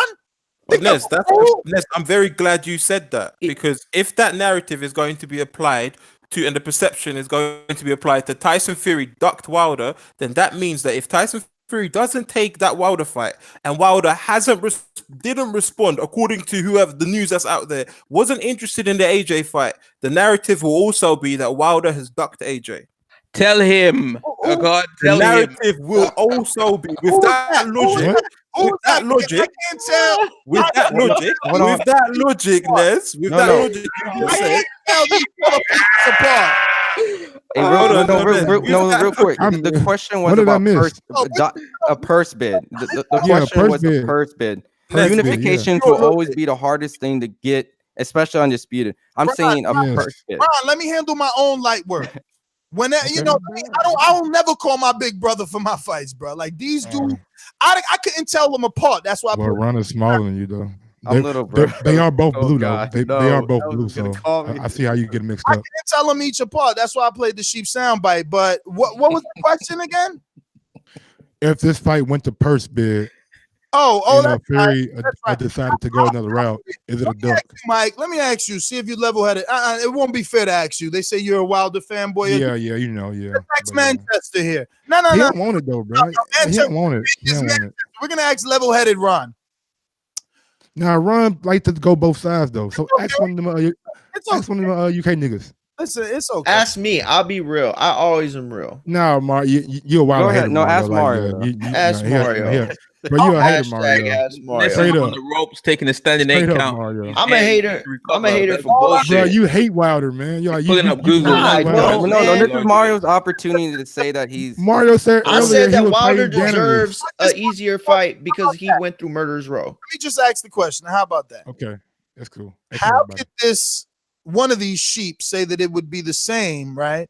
If one is a purse bid, right, where there's a guarantee split that's designated by the sanctioning body, and the other was a purse split given by the A side, meaning that the offer was given by the A side and the B side had to agree on the offer, unlike what Wilder Fury will be going through. I mean, we just spent 2 hours talking about how if this goes to purse bid, it's only better for the fighter. So again, how could this sheep say that, if he's ducking him, that means Wilder was ducking too, right? Like, I don't get that. Help me, Mario. Help me. I don't think it's ducking at all. I think Wilder was trying to do, if that is, if those are the two scenarios, Wilder was trying to do what was best for him. If you go to a purse bid and it is bid on and there is real money there, there's nothing like that. That is the only scenario in which you can actually call someone a duck. Well, what the literal sheep terms was saying was this: the sheep was saying, "Well, look, if now Fury Wilder doesn't happen, let's just you're losing an argument. Don't call. Is it safe to call Deontay just ball over your narrative? Jack, let him talk. Is it safe? Stop calling him. Stop calling himself a sheep. I'm Jack. He's a con. Here we go. Just because you Here we don't go. agree with us. Oh, here we go. That nigga Should I start calling you protector? He getting soft, goddamn it. I get called Wilder fanboy. What's wrong? Yes, okay. I've been called Lady Bud. I've been called Cousin Stanley. I've been called all kind of shit, nigga. If you have to I've been called the smartest host for the best. You don't really get the argument and you're losing it. Just keep it within the debate and call me Jack and call it. Oh, Jack. Whatever. Is to stop Jack. Lose my train of thought. This is what little Jack, you want to be called Jack? Little Jack, you want to be called Jack? No sheep. You use a tactic to call a sheep to make your argument relative, man. So I can make you lose your train of thought. That's the way it works. Hey, drop that shit again. Jack, I mean, how can I call a person anything scared. else? How could I call a person anything else? Les, I don't have a problem if you calling us sheep, trying, but we know you're a sheep too. Here we go. So if you call us a sheep, so he can never get his point across. No, but Les, if you can't call someone a sheep based on you disagreeing with their opinion, because this show is all about the voice of the people. So if I disagree with if I believe that you're look at the scenario you created. You're trying to say that Wilder, by refusing to negotiate with AJ because he thought that he was negotiating with Fury, who was secretly negotiating with Top Rank. How do you not want me to call you a sheep? You are because not. Nes, in life, Nes, let me explain to you why. Because in life, it's always important to have a plan B. Tyson Fury had a plan B that no one knew of. AJ's had 3 plan Bs, whether they failed in negotiations. Wilder did not have a plan B. That's all it is. It's come down to Wilder has not had a plan B. To be fair, that's an assumption. Now he's pushing the goalposts back. Now it's not about. I'm not pushing the goalposts back. Absolutely. Now it's not about being a duck or who's ducking. Now it's he should have had a backup plan. You see what I'm saying? So, like, you guys are always gonna make it okay. I said that that was my intro. That when I first came in the show. Okay, for the other guy to have options, for the other guy to do what he wants, for the other guy to be business minded. But Wilder is always in the wrong in your eyes, and that's why you will always be a sheep. But you wrote the title for this show, Ness, and you said, "Is it a good thing?" And we said it's not a good thing because Wilder laid all his eggs in the Fury basket. And that's what we're consistently arguing throughout the show. You guys have moved the goalpost and asking different questions about whatever. We're saying Wilder wakes up to this news and he's disappointed because somebody that he's negotiating with, there's stories of him negotiating with AJ behind your back, and now he's done a deal with ESPN, and Wilder is left holding his nutsack. That's what we're talking about. That is your assumption. You do not know. Nez, everything that we've said here today is assumptions. Most of the stuff that we've said today are assumptions. So when you guys say, that's your assumption, you're painting it to be, it's a bad thing for us to assume. Every point that anyone on this panel has made, it's an assumption. But because we're assuming. That's what I'm trying to say. But you can't then link someone making an assumption to someone being a sheep. It doesn't. Correlation. There's no relationship. I didn't link the two. That's you. I didn't. You did link the two. No, I didn't. No, I didn't. You said we're anxious. You said there's anxiety. That's our anxiety speaking. Said you're a sheep because you're trying to say that Wilder, who refused to negotiate with AJ while already being in negotiations with Fury, is a duck. Now, because Fury all of a sudden doesn't want to negotiate with Wilder in your hypothetical situation. That's why I called you a sheep, because none of that makes sense, bro. Like no one looks at that and says Wilder's a duck.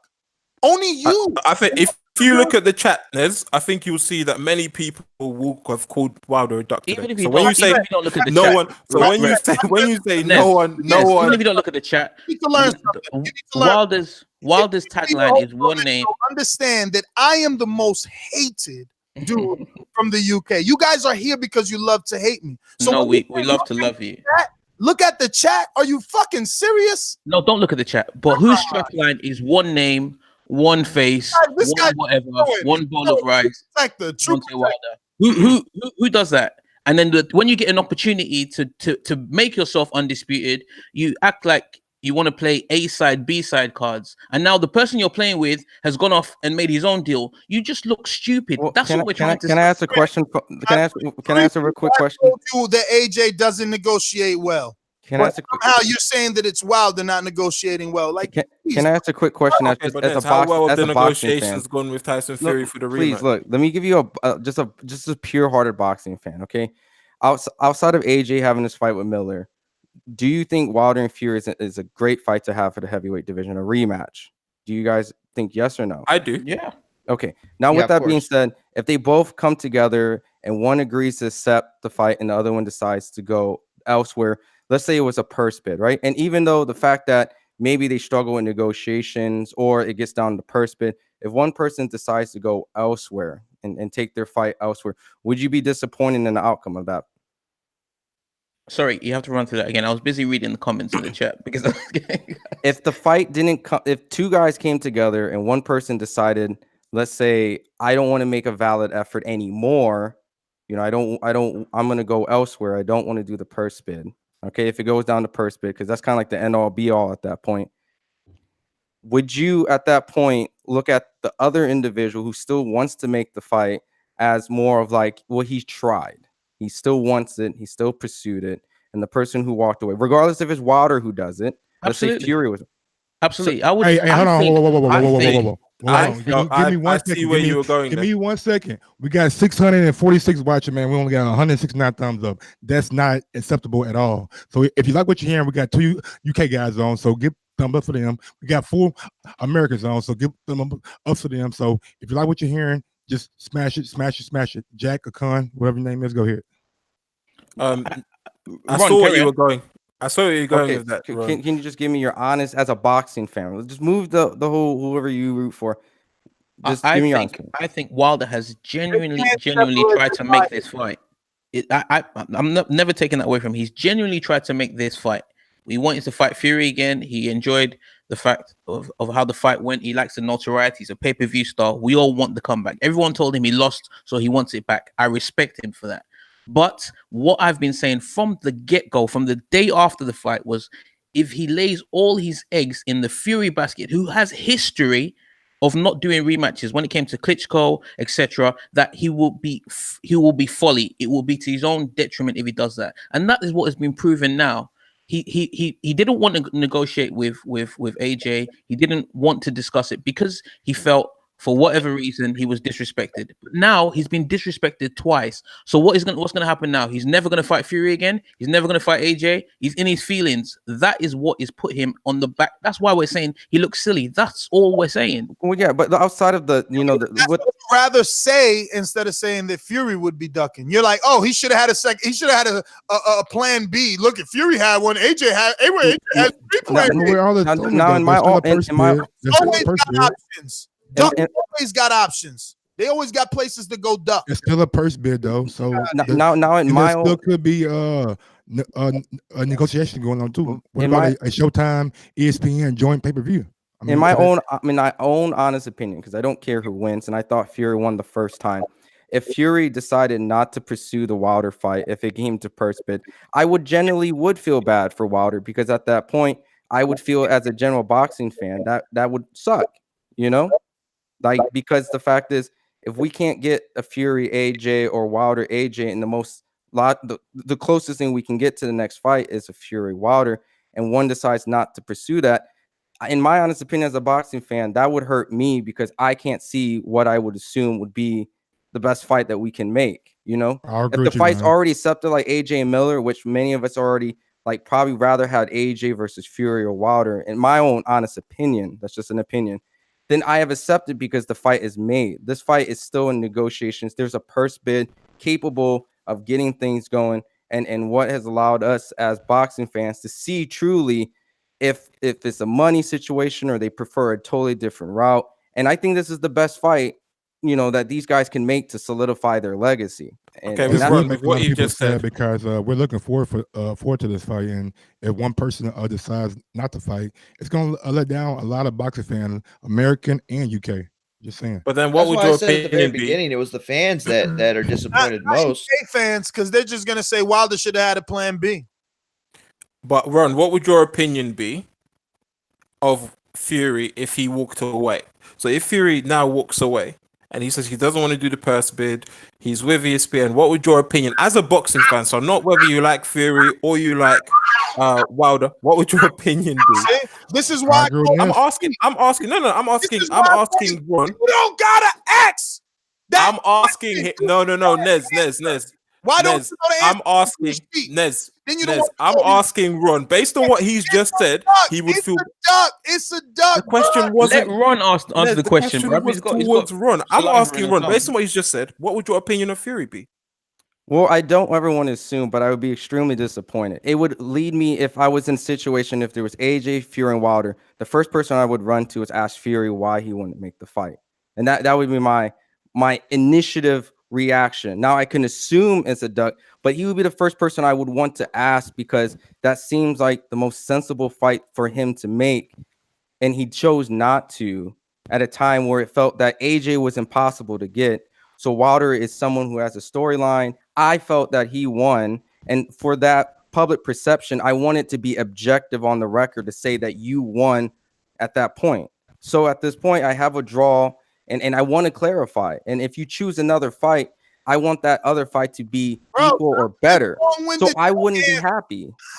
I would ask Say it, Ron. choose Say the it. fight. Taking every fucking It's a dodge, duck, sidestep, whatever you want to say.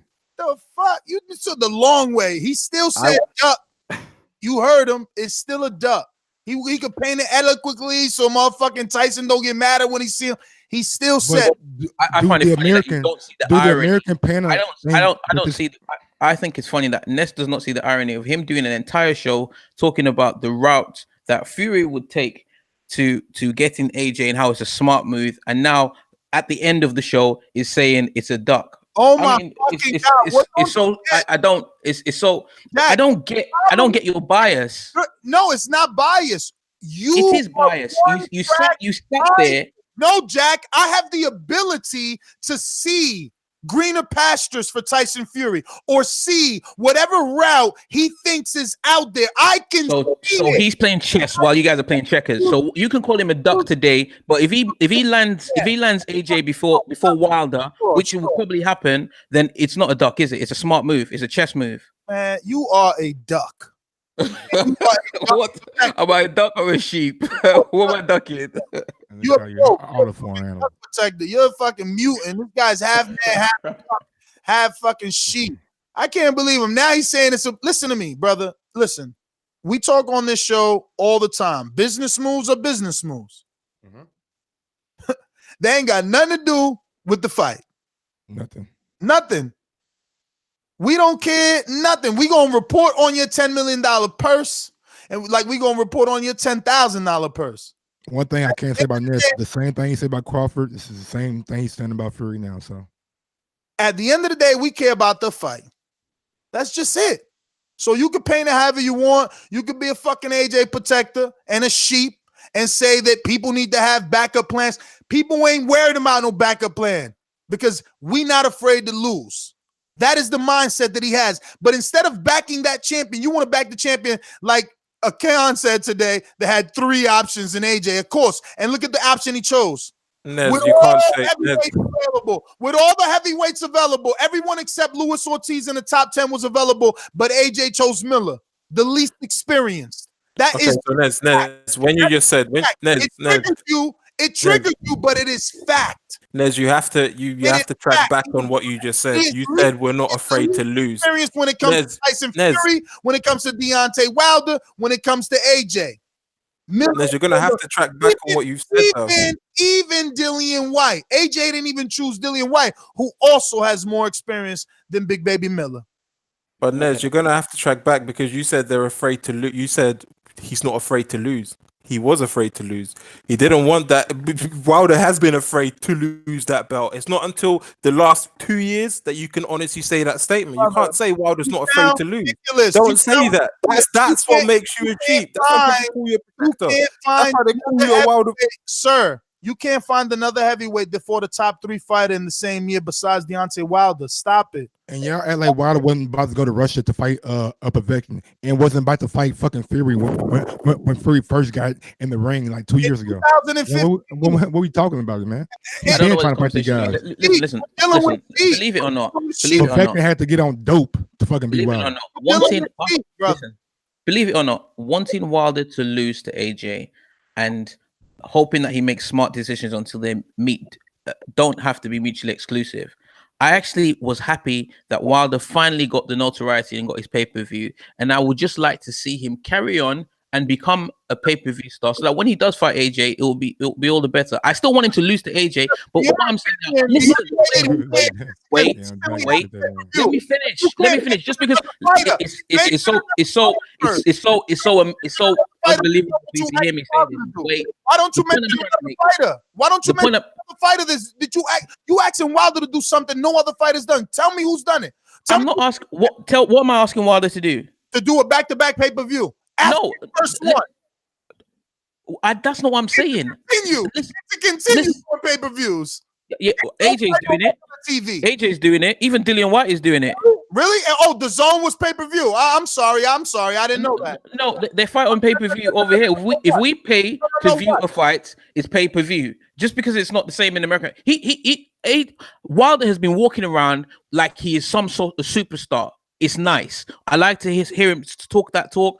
Go out and say that, yeah, he's the A side now. Only one man that did 300. The fact is, without someone like Fury, he goes back to fight. 332. The other man was viewed by 325,000 on regular TV. One man sold 332,000 pay-per-views. What are you talking about?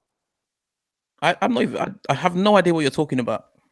I have no idea. Honestly, I don't know what you're talking about. It has nothing to do with the point I'm making. I'm saying I want Wilder to do well. That's what I'm saying. And I'm saying that this move, by ignoring AJ and by ignoring all this and concentrating on somebody that is proven to be unreliable, has come back and bit him in the ass. That's what I'm saying. How is this bad for Wilder but good for Fury? If you're saying the hypothetical scenario that is to play out is that Fury doesn't take the fight and Wilder doesn't get the fight, how are you trying to find a narrative where this is bad for Wilder instead of painting the obvious? That I just told you, when you asked me who does Fury fight, I said to you, I don't care. I'm not saying it's good for Fury. I'm saying it's bad for Wilder. I don't care what happens with. Listen, there are lots of people in the chat that are Fury fans. I'm English. I'm British, but it doesn't mean that everything that comes out of the UK I'm for, because I want AJ to knock Fury out. A lot of people don't want that. What I'm trying to say is that Wilder has finally got the notoriety that we feel that you guys feel he deserves, and I'm saying that he's painted himself into a corner, and now he is the one that looks like he has no options. That's what they've both been saying about AJ, that who's he going to fight next? If he doesn't fight me, there's nobody left for him to fight, etc., etc. And now he's the one that is looking hella stupid. That's all I'm saying. If this fight doesn't get made without a purse bid, you can't blame Fury. Like you can't just put all that blame on Fury. There's no way. Bro, I'm done with though. These calls are brought to you by El Camino Electrical Services, experts in electric vehicle charging stations.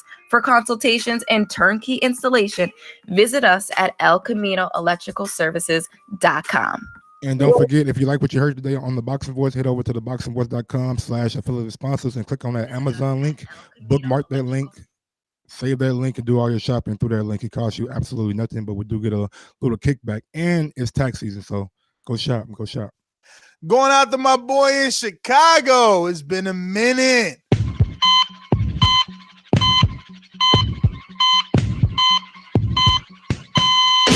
Don't even respect your ass. That's why it's time for the doctor to check your ass, nigga.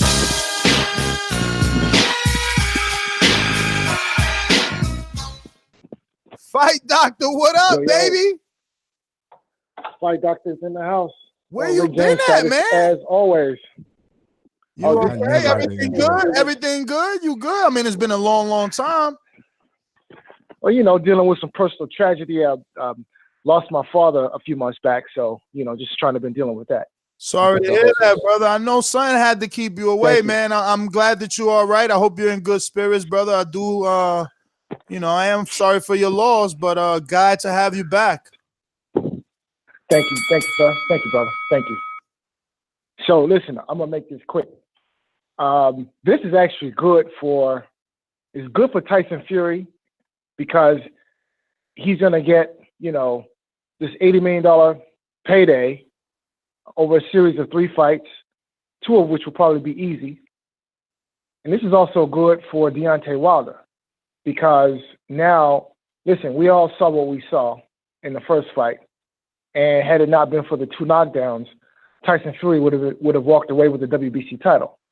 Actually, had it not been, there's a lot of just question marks as far as Deontay Wilder is concerned. And I think had the rematch happen, or when the rematch happens, or should I say, if a rematch would have been immediate, then I would have been leaning towards Tyson Fury based on what I saw in the first fight. So I think this is actually a good thing for both fighters because now Deontay Wilder can go and sharpen his tools and work on making the adjustments that he would need to make for the Tyson Fury rematch. Now, the flip side of that is this. Can Tyson Fury keep it together? We all know his history. The cocaine or whatever he does, can he keep it together? Considering that now, he's going to get this $80 million package, can he stay focused? Can he stay in shape? Can he keep his mental together? A whole bunch of questions there. Cut it. Yeah, I was going back and forth with Wilder last night on IG, man. He was so intent on getting this fight and knocking this guy the fuck out. So I wonder how what he's thinking about now. Why you ain't say that on the show all this time? Would it lent to an argument?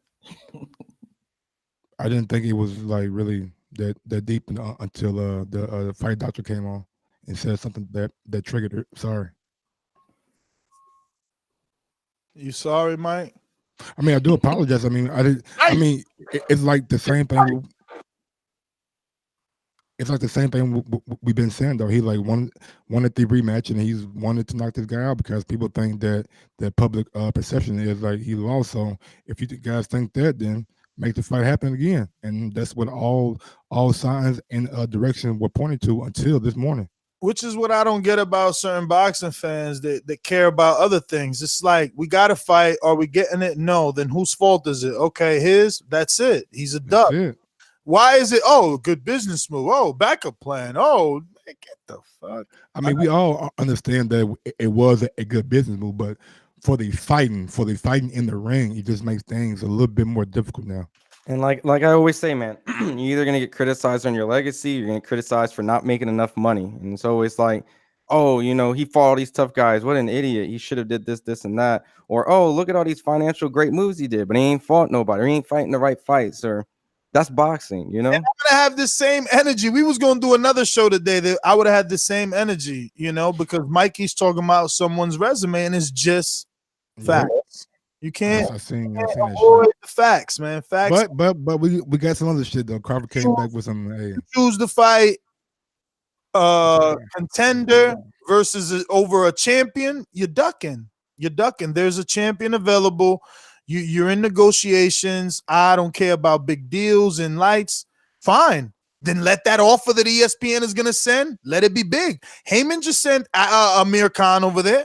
Collazo's on ESPN. Like, again, only the sheep and the AJ protectors want this to be bad because they want Deontay to be the least marketable, the least valuable, the least in anyone's mind because he is the biggest threat. He is the Yes. biggest threat. A 42-year-old old man off an 18-month-year layoff and a divorce, okay? That girl from Heroes left his ass. He had to be the only father. What? Yes. Wow. And she gave up her parental rights. He's taking care of the kid, and he had to do all that. Just him and the grandmother, which is his mother. Okay. And he's on an 18-month layoff. Get the fuck out of here. But nah, leave it to these AJ protectors. The biggest heavyweight fighter in 28 decades. But shut the fuck up. We going That's out crazy. The Heroes girl left him. of TBV. But now, that's a serious factor, though, bro. Like that plays with your mental and like emotionally too. Know what I'm saying? I never been married, but I've had friends that know what I'm saying been through a divorce. A divorce. That there you go. That shit is not easy, bitch. That shit is not. I don't give a fuck. And look, I hey man, don't call me no bitch, but goddamn, I know you thinking about that shit in your mind. Hold up, nigga, hold up.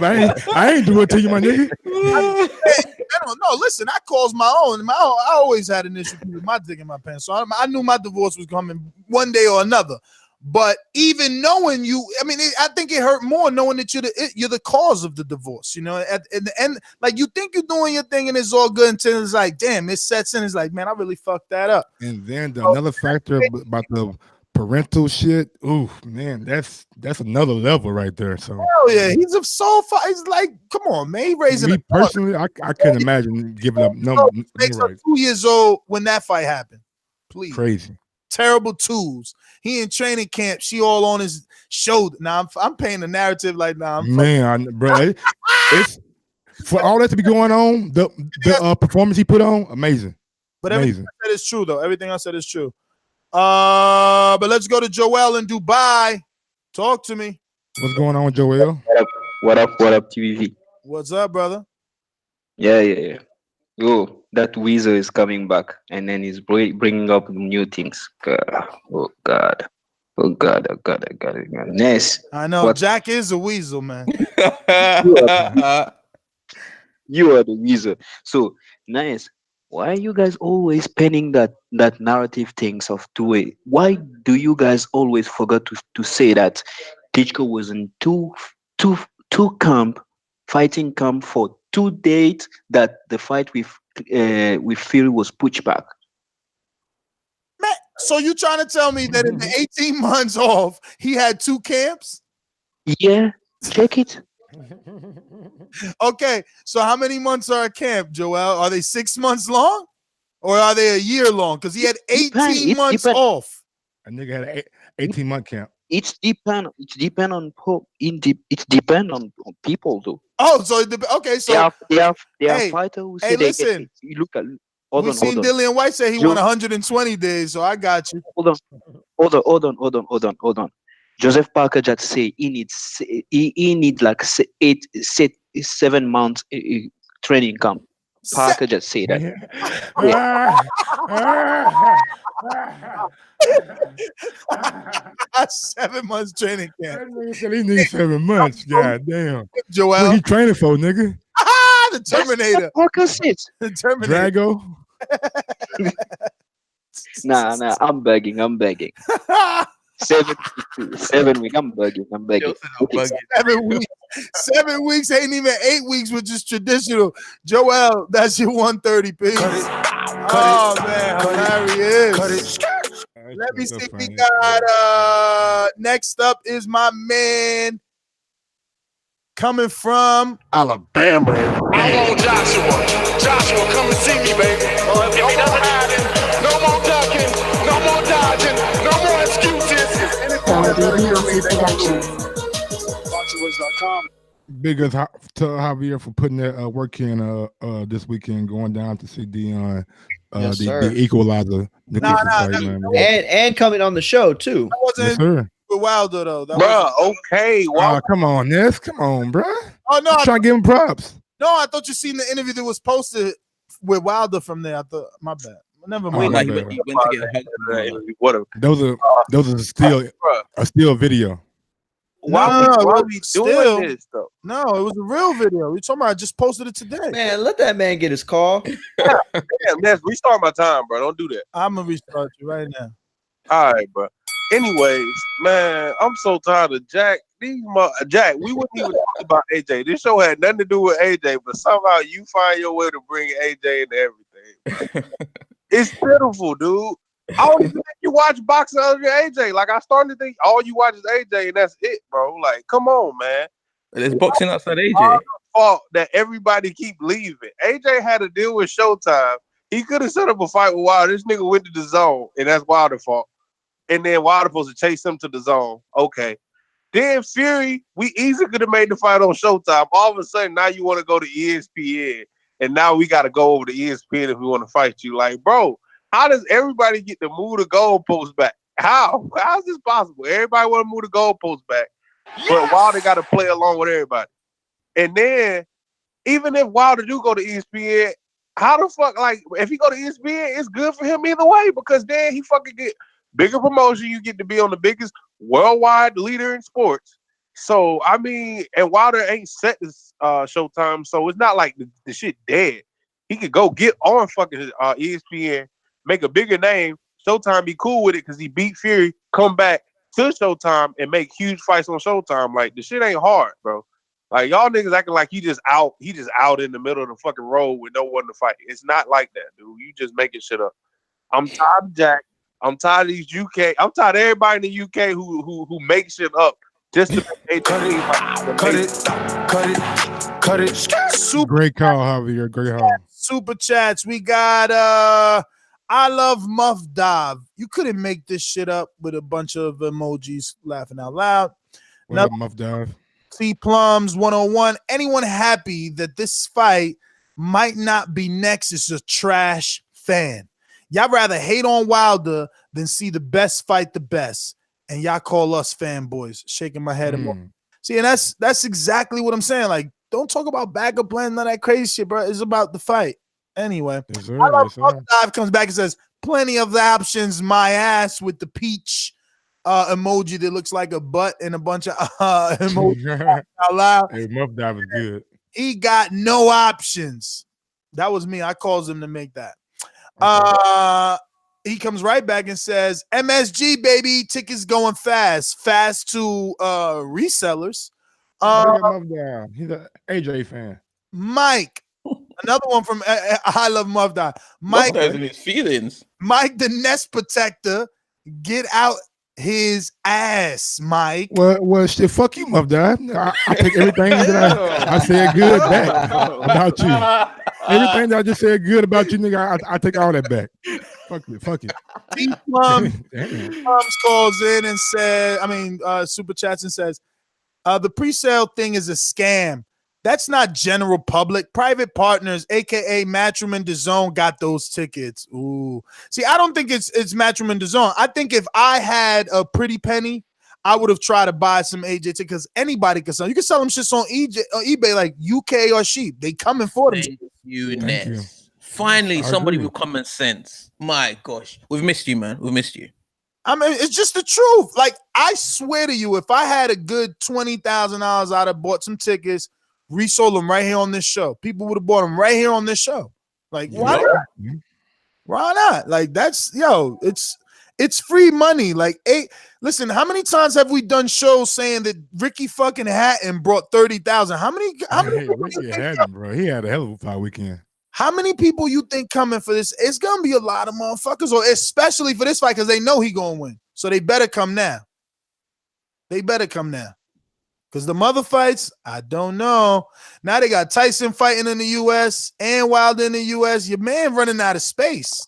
He's running out of space, man. We all know that Tyson Fury fight is equally as tough as it was for Wilder. This shit just makes me sad, though, bro. When you look at the fucking welterweight division, this shit is just like it turning out just like the welterweight division. Nah. Because the difference in this division and that division is they're proven pay-per-view stars here. You got AJ, who's proven in the UK, and then you got Wilder and Fury, who just proved themselves in the US. It's a different dynamic. See, thank you for using Blog Talk Radio. Goodbye. Y'all better call on Skype. See, in that particular fight, there's no clear A side yet. That's why I feel like Fury's going. I'm telling you, they've put the route for him. Fury's going through Pulev. Fury's going through, in my opinion, because that's what Top Rank does. They give you the logical route. And while most people on this panel believe that AJ is more of a threat to Fury than Wilder, I do not believe that. Do you think with everything Fury been saying that he's really not going to take the Wilder fight though? I believe this, that if Fury thought he could beat Wilder, this fight would have gotten made, because having that belt and going through Pulev is better than not having that belt and going through Pulev. That's just the bottom line. You could go through Pulev, you could be the mandatory. IBF gives the lowest split. WBC is giving you a higher split. Let's not forget that Daniel Jacobs was getting what, 25% from the WBA? You know, he had to negotiate to get more. WBC is offered 40-60 to Fury. Or excuse me, 40-60 to Wilder, Fury getting 40. So I think IBF is 65-35 if I'm not mistaken. All right, well, there you go. Still not a better split. So if you could beat Wilder, this fight will be next. This fight will be next.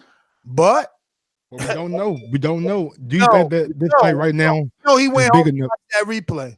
We know he went home and watched that replay. You got to ask yourself, how many times can you get up off that floor? I gotta watch that Frank Warren interview from the day and just read his body mannerism when they asked him about the rematch. In my honest opinion, just for studying purposes, I would be very interested to see what this fight would do in purse bids, just research. Yeah, that would be fun to see. Because Eddie said purse bid.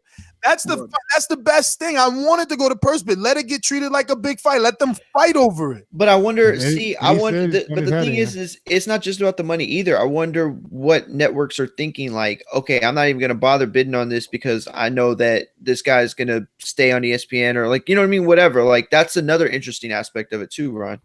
And it could be a dark horse that nobody sees, and I'm they interested in just bid all on of it. There's not even one thing that I'm not interested in it. I'm interested to see what the hell a heavyweight rematch at this level would produce in a purse bid. I'm Ron interested G, in every what are damn the rules when it comes to purse bid? Can like outside like entities bid on shit? I'm not gonna. I really don't know the most about purse bids. That's why I want to learn about. This would be a prime example. I think everyone can bid on it, right?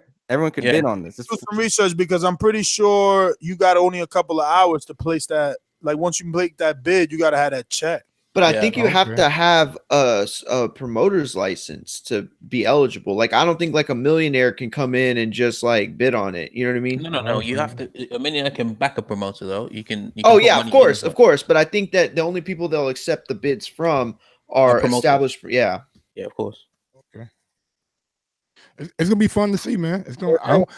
I'm like Ness, bro. I wanted to go to purse bid because I want to see how much interest this fight actually is drawing. Listen, what's better for me as a podcaster? Oh, yeah, true. And what's better for me is purse bid. More shows, more debate, more talking, and it's only going to build the fight. And that's what Bob has already told Fury. They're going to avoid Wilder. They're going to try and build his U.S. profile. They're going to try and get some leverage with AJ. But all I'm saying is a confident fighter snatches that WBC belt, and then he gets more money in the fight with Pulev. And then at least y'all have some different ammo for Eddie tomorrow. You know, he gets more money with a fight with Anthony Joshua. So let's get to some of our obviously loyal Patreons. We got who we got on the line. Let's go. I forget where he is exactly. Okay. Take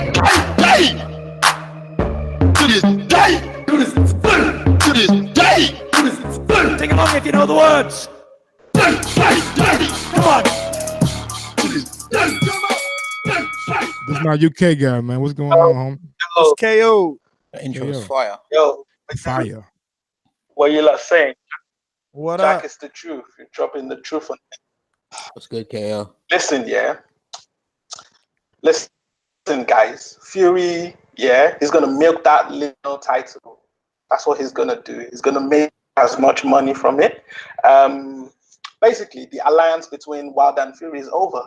This guy guys came to try and obviously make sure AJ is not the biggest star, is not the biggest pay-per-view star. Now that alliance is destroyed because Fury has found his own path. Now, who's losing out on all of this? You know, contrary to what Ness wants us to believe, Wilder actually is the one that's going to lose on this because he's been saying he's the new A side now, but he needs Tyson Fury to be the new A side. Now, Tyson Fury is on his home path. What's he going to do? He's going to be fighting bombs. He's going to be fighting people like what? Who's he going to fight? He's going to fight Ortiz. He's not going to do pay-per-view with Ortiz. That pay-per-view is going to suck. So basically, he's back to being what? B-side for life. And that's the problem. So what's going to happen to Wilder? It's going to be curious to see what happens. But this is definitely good news for Fury, definitely bad news for Wilder. And I don't care what anyone says. Don't care what narrative Ness tries to pull. That's the reality. Wilder knows he cannot be a pay-per-view star. Cut it. Good call, KO. We're going to Deej. Did Deej drop off? Shit. Oh, Deej. My God. Oh, no. Deej, what's going on, brother? You cool? We're good. All right, okay. Yeah, I'm confused by this ESPN deal that what's it called? They've pulled with Fury. Why the hell would anybody want to invest in Tyson Fury when his record shows that when it comes to big fights, he's got a high dropout record? Whether it's been his own fault, maybe it's been the other competitor's fault, whether it's been him going off the rails. You know, all these brilliant fights we were supposed to see Fury fight, like David Haye, Klitschko, all of them. These fights haven't happened for some reason. So, you know, after this Wilder fight, what's Fury's consistency going to be like? Is he going to want to fight after Wilder? If he loses the fight, will he fight on? Is he investable? If he wins the fight, will he seek the biggest fights and carry on? Are people that confident in Tyson Fury that he is somebody to throw your money behind? I'm not, personally.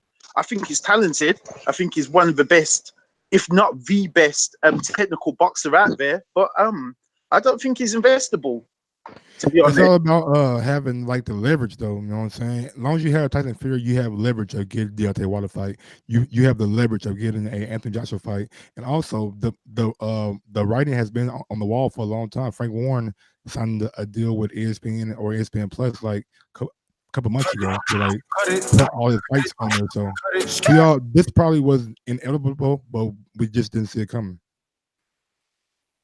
We're going out to Mastermind in the DC area. My God. Dollar DiBiase Productions. J Hardcore Boxing. You don't know shit about boxing. BoxingVoice.com. Okay. Big ups to J Hardcore, man, out there putting in that work in the DC area. You, what's up, my TBB brethren? How y'all feeling today, brothers? What's going on, Jay? What up? All right, welcome back, Ness. Chant? I'm definitely gonna have to go with Ness on this one, man. I've been around a long time, and I've seen Bob Arum move. And Bob Arum is one of the slickest cats out there, knows all the tricks of the trade. And if he just brought on Tyson Fury to ESPN, he's not going to put him against Wilder right off the bat. He got to make some money off him first, man. That's just the bottom line. He put him in there with Wilder right now. He gets knocked out. Then what? Come on now, fellas. Bob's smarter than that, man. Bob's going to put him in there with Pulev and whoever else he can put on that diet. So don't think that we're going to get what I wanted. Trust me, I want it, and I hope it go to purse bid. And there's a whole bunch of money that just makes them fight. And everybody just says, you know what, fuck it, let's get it done now. But that ain't how I see Bob work. I like Mayweather, Pacquiao. I mean, look how long that took us, man. So, you know, he rather go with Anthony Johnson first instead of going with Wilder, because I think he actually could beat Johnson first. So, Cut it. I knew I'll pull you out there, Jack. But listen here, man. Cut it. It's gonna be intriguing to see when AJ's fight is over with Big Baby Miller. Is he leverageable to come over to like a ESPN? Because we all like y'all just stated, it's like a one fight deal, and we all know Wilder doesn't have a contract with Showtime either. So it's gonna play out, man. Man. AJ Protector is gonna say Fury and Wilder got to go to the zone if they want to fight AJ because he's king and he got all the belts and the same old song and dance. Same old song and dance. Let's get on out to Boomerang and Oliver in Cincinnati. Yo, what's good, everybody? What up, Oliver? Yo, just real quick, if Fury's not fighting Wilder next, and now it's even more so up in the air, I'm not watching the fight. As boxing fans, it's really not our responsibility to worry about how much money these fighters are getting and things of that nature. And so if he goes off and he fights someone outside of Wilder, I'm not supporting the fight because that's not the bullshit that I want to see. I want to see a clear and concise conclusion between their last fight. And so I understand a lot of people won't do that, but I'm not watching the bullshit if he's not fighting Wilder next. But And why does he have to cater to you, brother? Why does he have to cater to what you want? because I'm the motherfucking fan. What the fuck are you talking about? You're the only. Let him know, goddammit. Let him know. No, what the fuck are you talking about? You just talked that bullshit about how you wanted to see the fight, and now you're saying why does he got to cater? I want to see what fight. I want to see what fight. That bullshit. I want to see what fight. You really gonna sit here and make an argument for? I want to see what fight. Please clarify. Wilder, like that's fucking stupidity. Yeah, I can't understand what you're saying. What fight do I want to see? Yo, everyone on the panel said they want to see the conclusion next. Everybody, you included. You also were talking this bullshit about how you're glad. So because we want to see the conclusion, does that mean that we shouldn't watch any other fight that he should fight? Why the fuck would you want to? So if he wants to fight Pulev next, or he wants to fight another person, we should cut it. We shouldn't watch it just because you don't want to see the fight. We shouldn't support it because that's something that you don't want to do. He doesn't care about you. He doesn't. He's on his own path. You don't have to watch it. ESPN has hella fans. Many people watch it. I won't be one of them, but he doesn't have to cater to what you want. All right, going out to I think T Plums. Let me see here. Are you T Plums? I'm doing the chat list, checking it twice, trying to find out who's naughty or nice. T Plums. I guess maybe you're not. I thought you were a boomeranger, T Plums. All right, maybe not. So we have to get to. I'll just stay on T Plums, whatever. Plums, what up? T Plums. Hello. Hello. Yo, I'm walking out the door right now. Give me a second. Yo, are you on Patreon? Just want to make sure. So many guys got so many different names. Talking about now. But basically, my whole thing is the two UK dudes on the panel. Like y'all dudes, honestly, y'all should be ashamed of yourselves. Call yourselves boxing fans, bro. Like y'all dudes is tripping, bro. Y'all gonna say it's Wilder's fault that Fury decided to up and change up everything when they was like 90% on negotiations? Like y'all tripping. Y'all gonna say it's Wilder's fault. Yeah, but like I said in the super chat, man, basically they rather hate on Wilder and see the best fight. And with the whole I know the topic ain't AJ and all that stuff. Like correct me if I'm wrong, but I don't think everybody has the opportunity to get those pre-sale tickets. Like if you look on the website, it say to a private consumer base. So everybody can't go and get them. So everybody talking about, oh.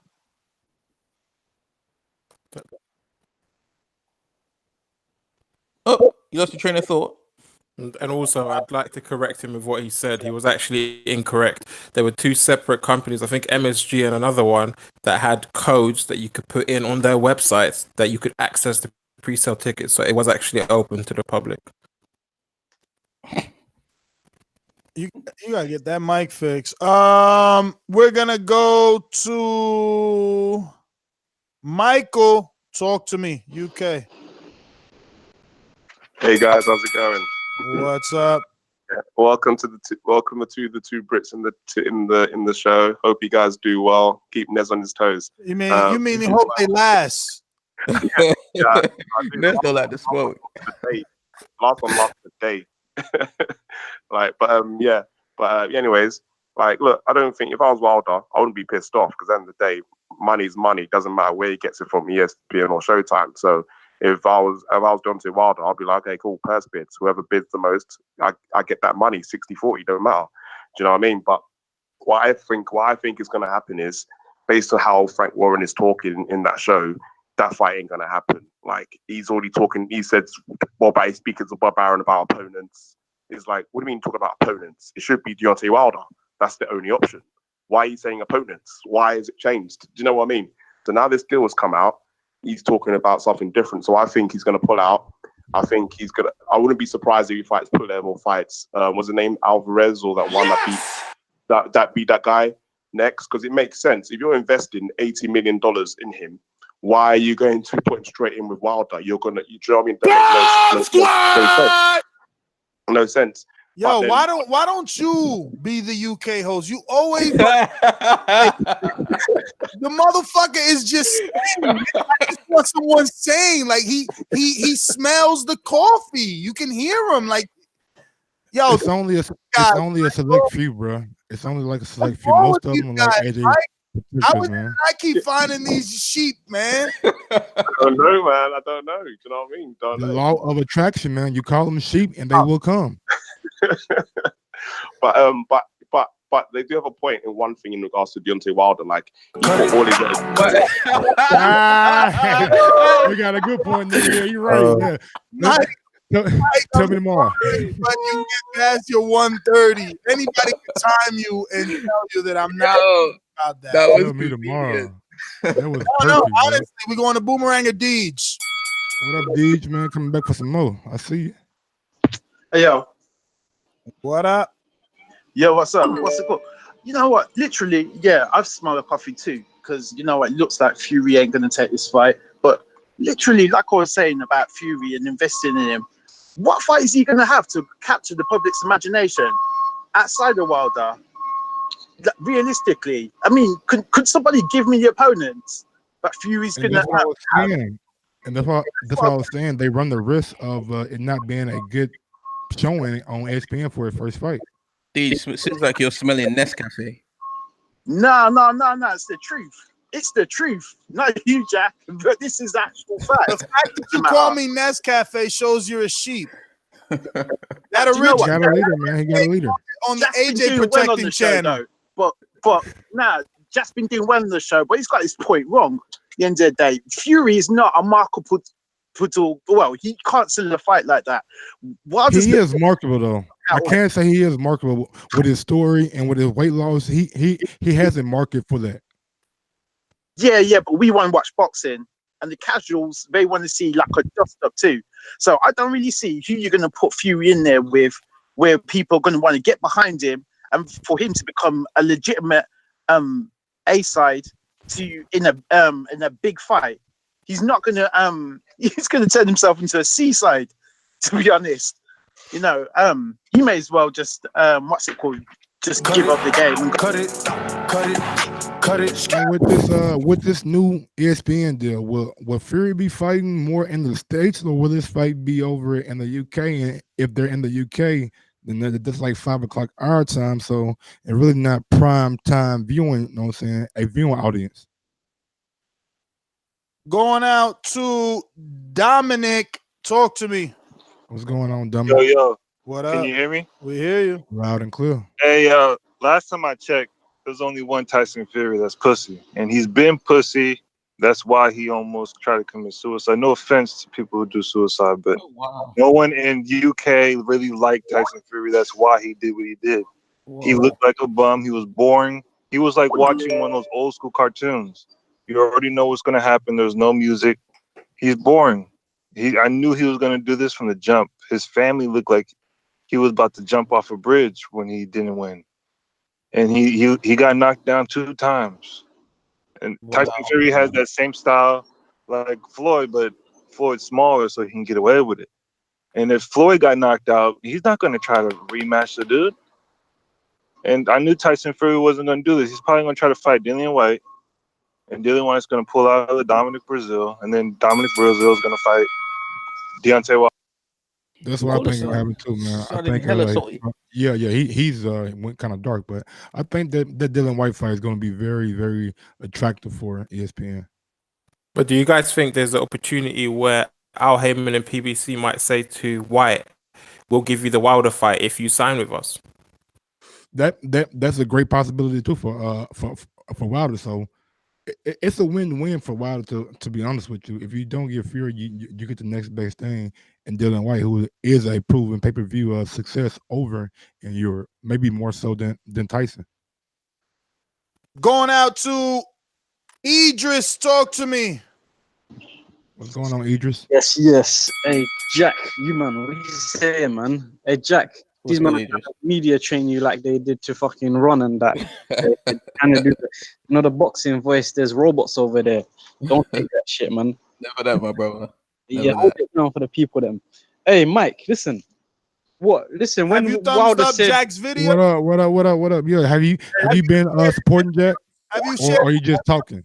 Yo, all I heard was my name, and I didn't. I heard my name too, nigga. Speak up. Yeah. So let him have his call. Let him have his call. What call? What call? I just want to clarify. Nigga, this is my call now.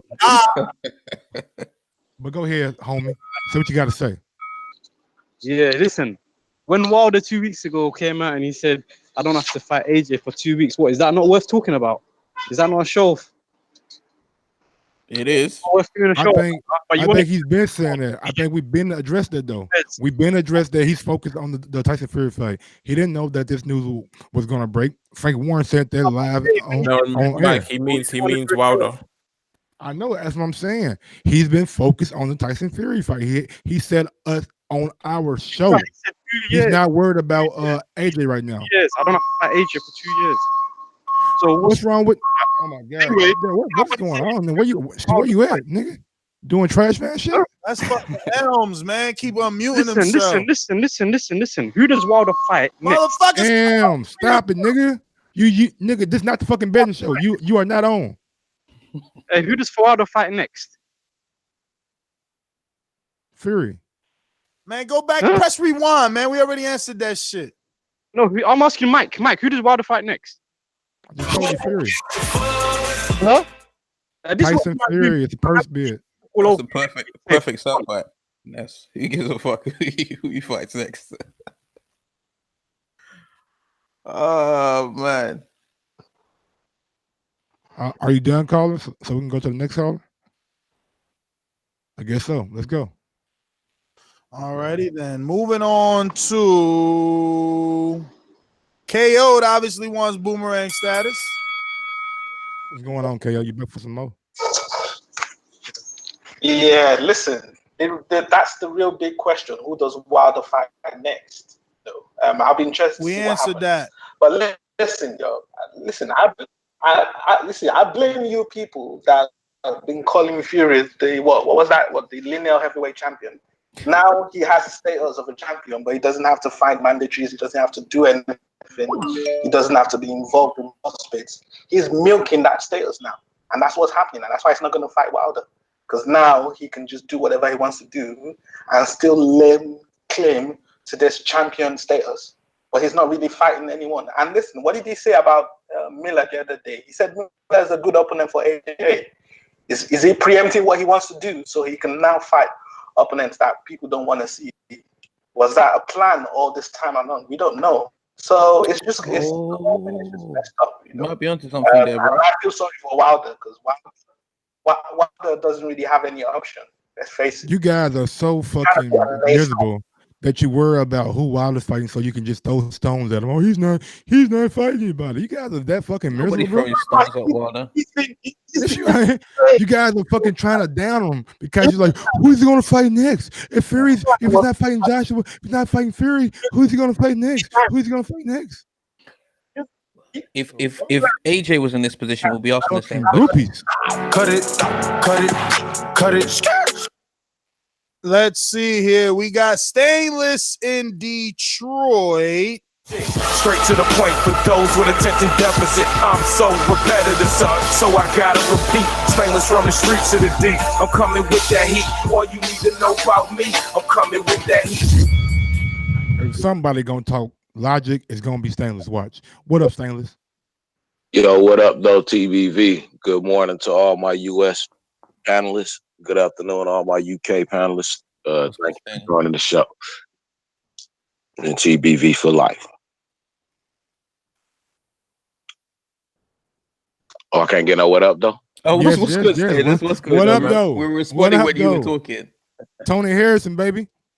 Let's go. Yeah. Well, you know what I'm saying? I heard this little news, and I came in the middle of a discussion, but I have a good idea of what's going on. I didn't watch the whole Frank Warren BT Sports interview, but I'll get back to it after the show. So Tyson Fury going to ESPN, huh? That's interesting. I mean, I will hope that this doesn't really ruin this fight. Hopefully, it does go to purse bid and something can be agreed on because the world needs this fight. But if not, I mean, just based on what y'all saying, if it already sounds like they're trying to get away from this fight, sound like Tyson Fury might be scared of that work. I mean, maybe it's just me. I mean, I do smoke a lot of weed, and I am smoking right now. But Man, he's going out there promoting his moral victory and his public perception victory and shit. I don't think he really wants that work either.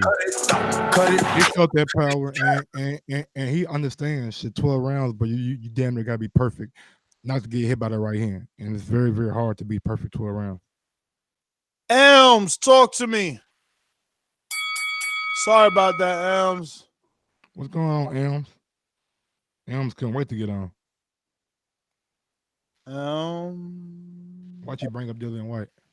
I bet money. Elms, you ain't gonna talk? Elms, man. That nigga been unmuting himself for the whole show. Now he don't want to talk. I know. Okay, boy. You UK people, boy. Y'all people are crazy over there, man. I don't know what's going on in the UK. Well, what's in that pond water, Jack? I don't know. I have no idea. Are you gonna drink it? All right, so we're gonna go to RMV. Talk to me. Here we go. Here we go. Let's go, RMV. Come with that smoke. Hey man, I'm gonna use my boomerang right now. So Oh, you're gonna have to use a new phone, my nigga. Shit. God, damn, where you at? You gonna have to get a whole new location with it sound like, yo. He's like, let's see. So, all right. So it's really only you guys. So you need to get your shit together. R&B, ready? I fixed it. All right, go for it. Nah, like I said, I'm gonna double up my boomerang, so I'm relaxed. But I woke up to 200 something messages on the pre-production check, and I know the titles wasn't that fire. So when I looked and I saw the news, I said, once again, I don't think a UK fighter can ever talk that gully talk because they all seem like they full of duck in their heart. I mean, you signed the ESPN before a Wilder fight. I mean, it sounds like to me personally, to me you just trying to add complications to things. And to me, to be honest with you, I don't even think his true character was the first fight. I think what it was, he just probably felt so low in the dumps that he just had to accept what he accepted. But his character is being exposed now since he got power. Because of what they say, a man with money, all it does is reveal who you truly are. And it seems like this is who he truly is. He must be truly a duck. He might not be a gypsy king. He might not be a traveling man. It might just be whenever he's down, he has to accept what he accepts. But when he got a little power and a little juice, he ain't talking that gully talk. So, I mean, the two live Blue Crews on the left. Am I lying or am I telling the truth? You're lying. Let me ask you a question, Harvey. When he went to Perspiz the first time, yes, and Wilder's team asked for more time, they both have to agree that they want more time because they're close to an agreement. How do you think Wilder feels knowing that he's gone and negotiated a deal with ESPN that makes that even harder to complicate? Don't you think he's pulled the wool over Wilder's eyes? You think Wilder's going to want to deal with him now? Once again, Jack, I spoke in simple terms. You have to go to lawyer talk. No, I'm just asking you what you think. I'm telling you, what is revealing that Fury never really had that heart. What he was he was just a fat guy that was just coming off the couch and was making a comeback and had to take a desperate fight off a big name. But now Desperate fight. You guys can't call him a hero 6 months ago and then now call him a duck. You guys said that he has heart and AJ doesn't have heart. That he stood up to the challenge, and now after he Wilder, you can't now come and say he doesn't have heart. That's disingenuous, and that's why we call people fickle. Heart is he had what is revealing is in a desperate move. He had to do desperate matters. Trust me, if Tyson Fury was Tyson Fury old and was still popping all that, would he have took the Wilder fight so quickly? What made him desperate? But Wilder, I'm gonna have to disagree with you there as well, because so now you signed a damn ESPN and you added more rigmarole in the situation. These UK dudes starting to get on my nerves. Just say it. You're about your business, you're about your money, but you ain't really about this fight game, and that's cool. But you've contradicted yourself. You've contradicted yourself, though. Tell him that was a contradiction as well. Tell him, because man. Tell him. in my opinion, you can't say Fury you can't discredit Fury taking the Wilder fight and now say months later on down the line, after that fight was an epic fight, it was a great fight, potential fight of the year, won awards, now say, Fury didn't really want the fight or he's all about business now. I'm pretty sure if any top 10 heavyweight or top 20 heavyweight besides Wilder, if they go on an 18-month layoff, their first or after their third fight would most likely not be Wilder. They're probably not choosing to fight Wilder after 10 fights because he's so dangerous. Listen, man. Javier said bring him back. To say that it's not a business move is ridiculous. It definitely is a business move. It's definitely a business move. The sport is about business. They call it prize fighting for a reason. Javier, you're on. Okay, all right. Just check. Bro, actually, R&V just came up with a great point. I just thought about it. 2 back-to-back big fights. He was supposed to have a rematch, right? Supposed to have a rematch with Klitschko. All of a sudden, you go on this binge and you go on this. I understand everybody saying it was mental health issues, but still, you didn't want him to have that fight, right? And then you get this fight with Wilder. It's a draw, and you want to go on this moral high ground and say, I won in my mind, so I don't need to fight. So now you want to go and try and find another way to get around having a rematch with this man. Like, if you really feel like you the best and you feel like you this gypsy king and you fight for these people who are fighters and all this, why won't you make the fight? It shouldn't be that hard. You said it was easy the first time, but now you want, I need 50-50, or I need to be the A side, or you need to come over here to ESPN with me. But in the first place, you was cool with coming over to Showtime because we gave you an opportunity. Javier, don't you think that the easy thing to do if you wanted to duck was to say, I'm not fighting him again in America because you guys cheated me. The world knows I won. I won it in the UK. I'm not fighting at all. Do you think that's the easiest thing to say? Listen to what he said. He just said he didn't want to fight on Showtime. He didn't say he didn't want to fight in America. So stop making shit up. But that's what I'm saying. You just don't understand what I asked you. I said, don't you think that if he wanted to duck the rematch, that there's an easier way to do that?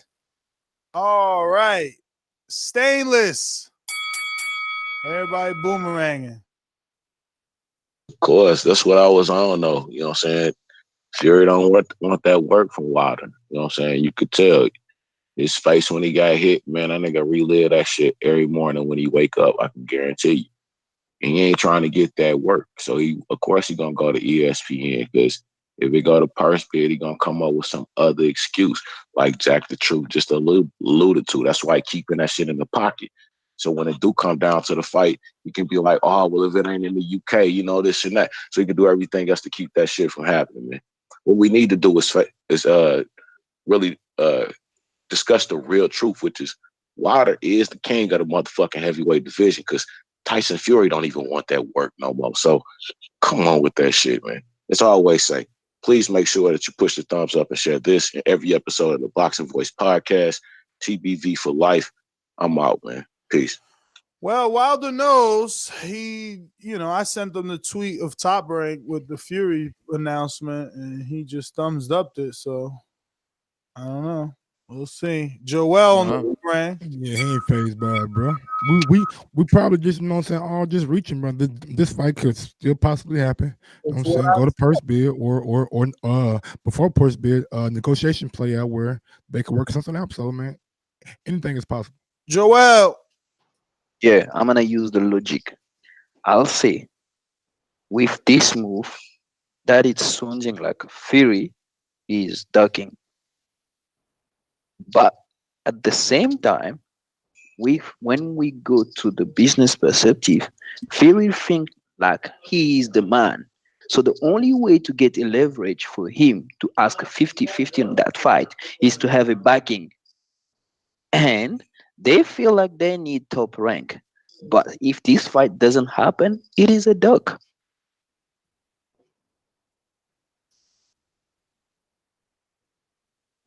All right, Joel. Well, thank you for calling in, and that's it. We out of here, man. Cut it. Oh, that wasn't meant to be played, but it did somehow. And outros, Nest GTO on Instagram and Twitter. I'm interested, bro. Really interested to see what's gonna happen and how it's gonna play out. Man, I don't know. Yep. You can find me at Ron G FIQ. Look, as a concerned boxing fan, you know, my biggest concern is, can we get the fights that we want to get made? Seeing a top rank situation as came into here, hopefully this is something that doesn't prolong, postpone, or prevent greater fights in the near future. So at this point, I also want to congratulate Tyson Fury to getting a lucrative deal. But in addition to that, hopefully that it doesn't bite the boxing fans in the ass, so that we can actually get the fights that we all requested.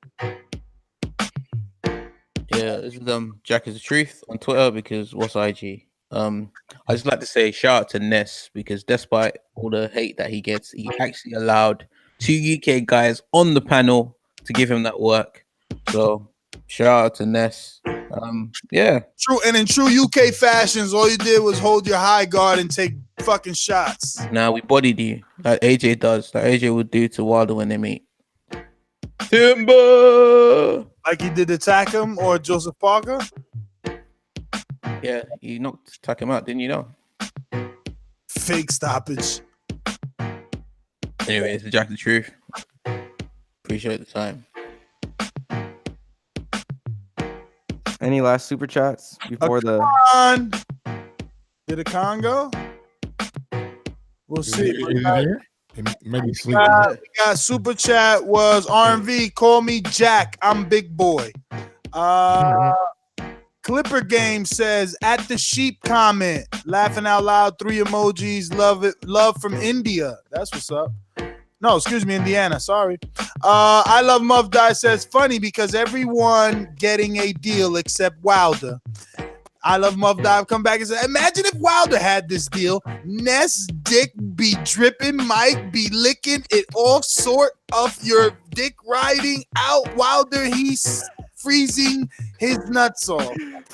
Jesus Christ. Yo, you UK dudes are very gay. Colorful.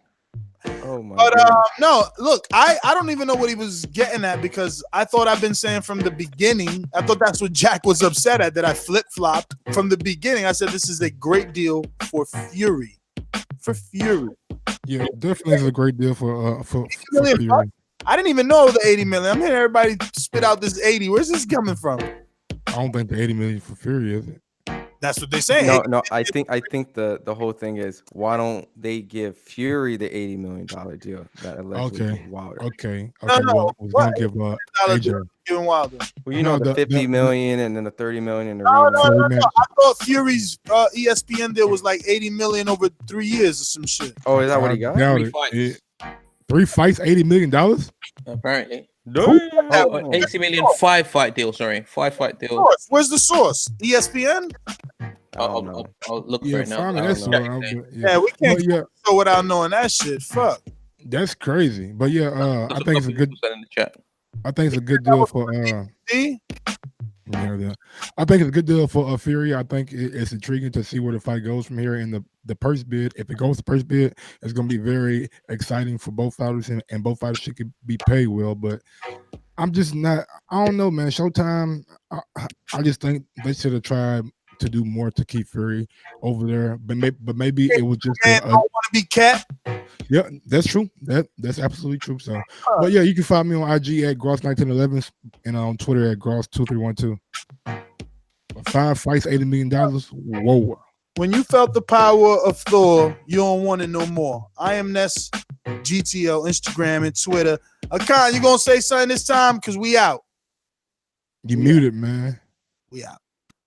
Akan. Yeah, we out. Peace out. Akan. All right, we out. Akan.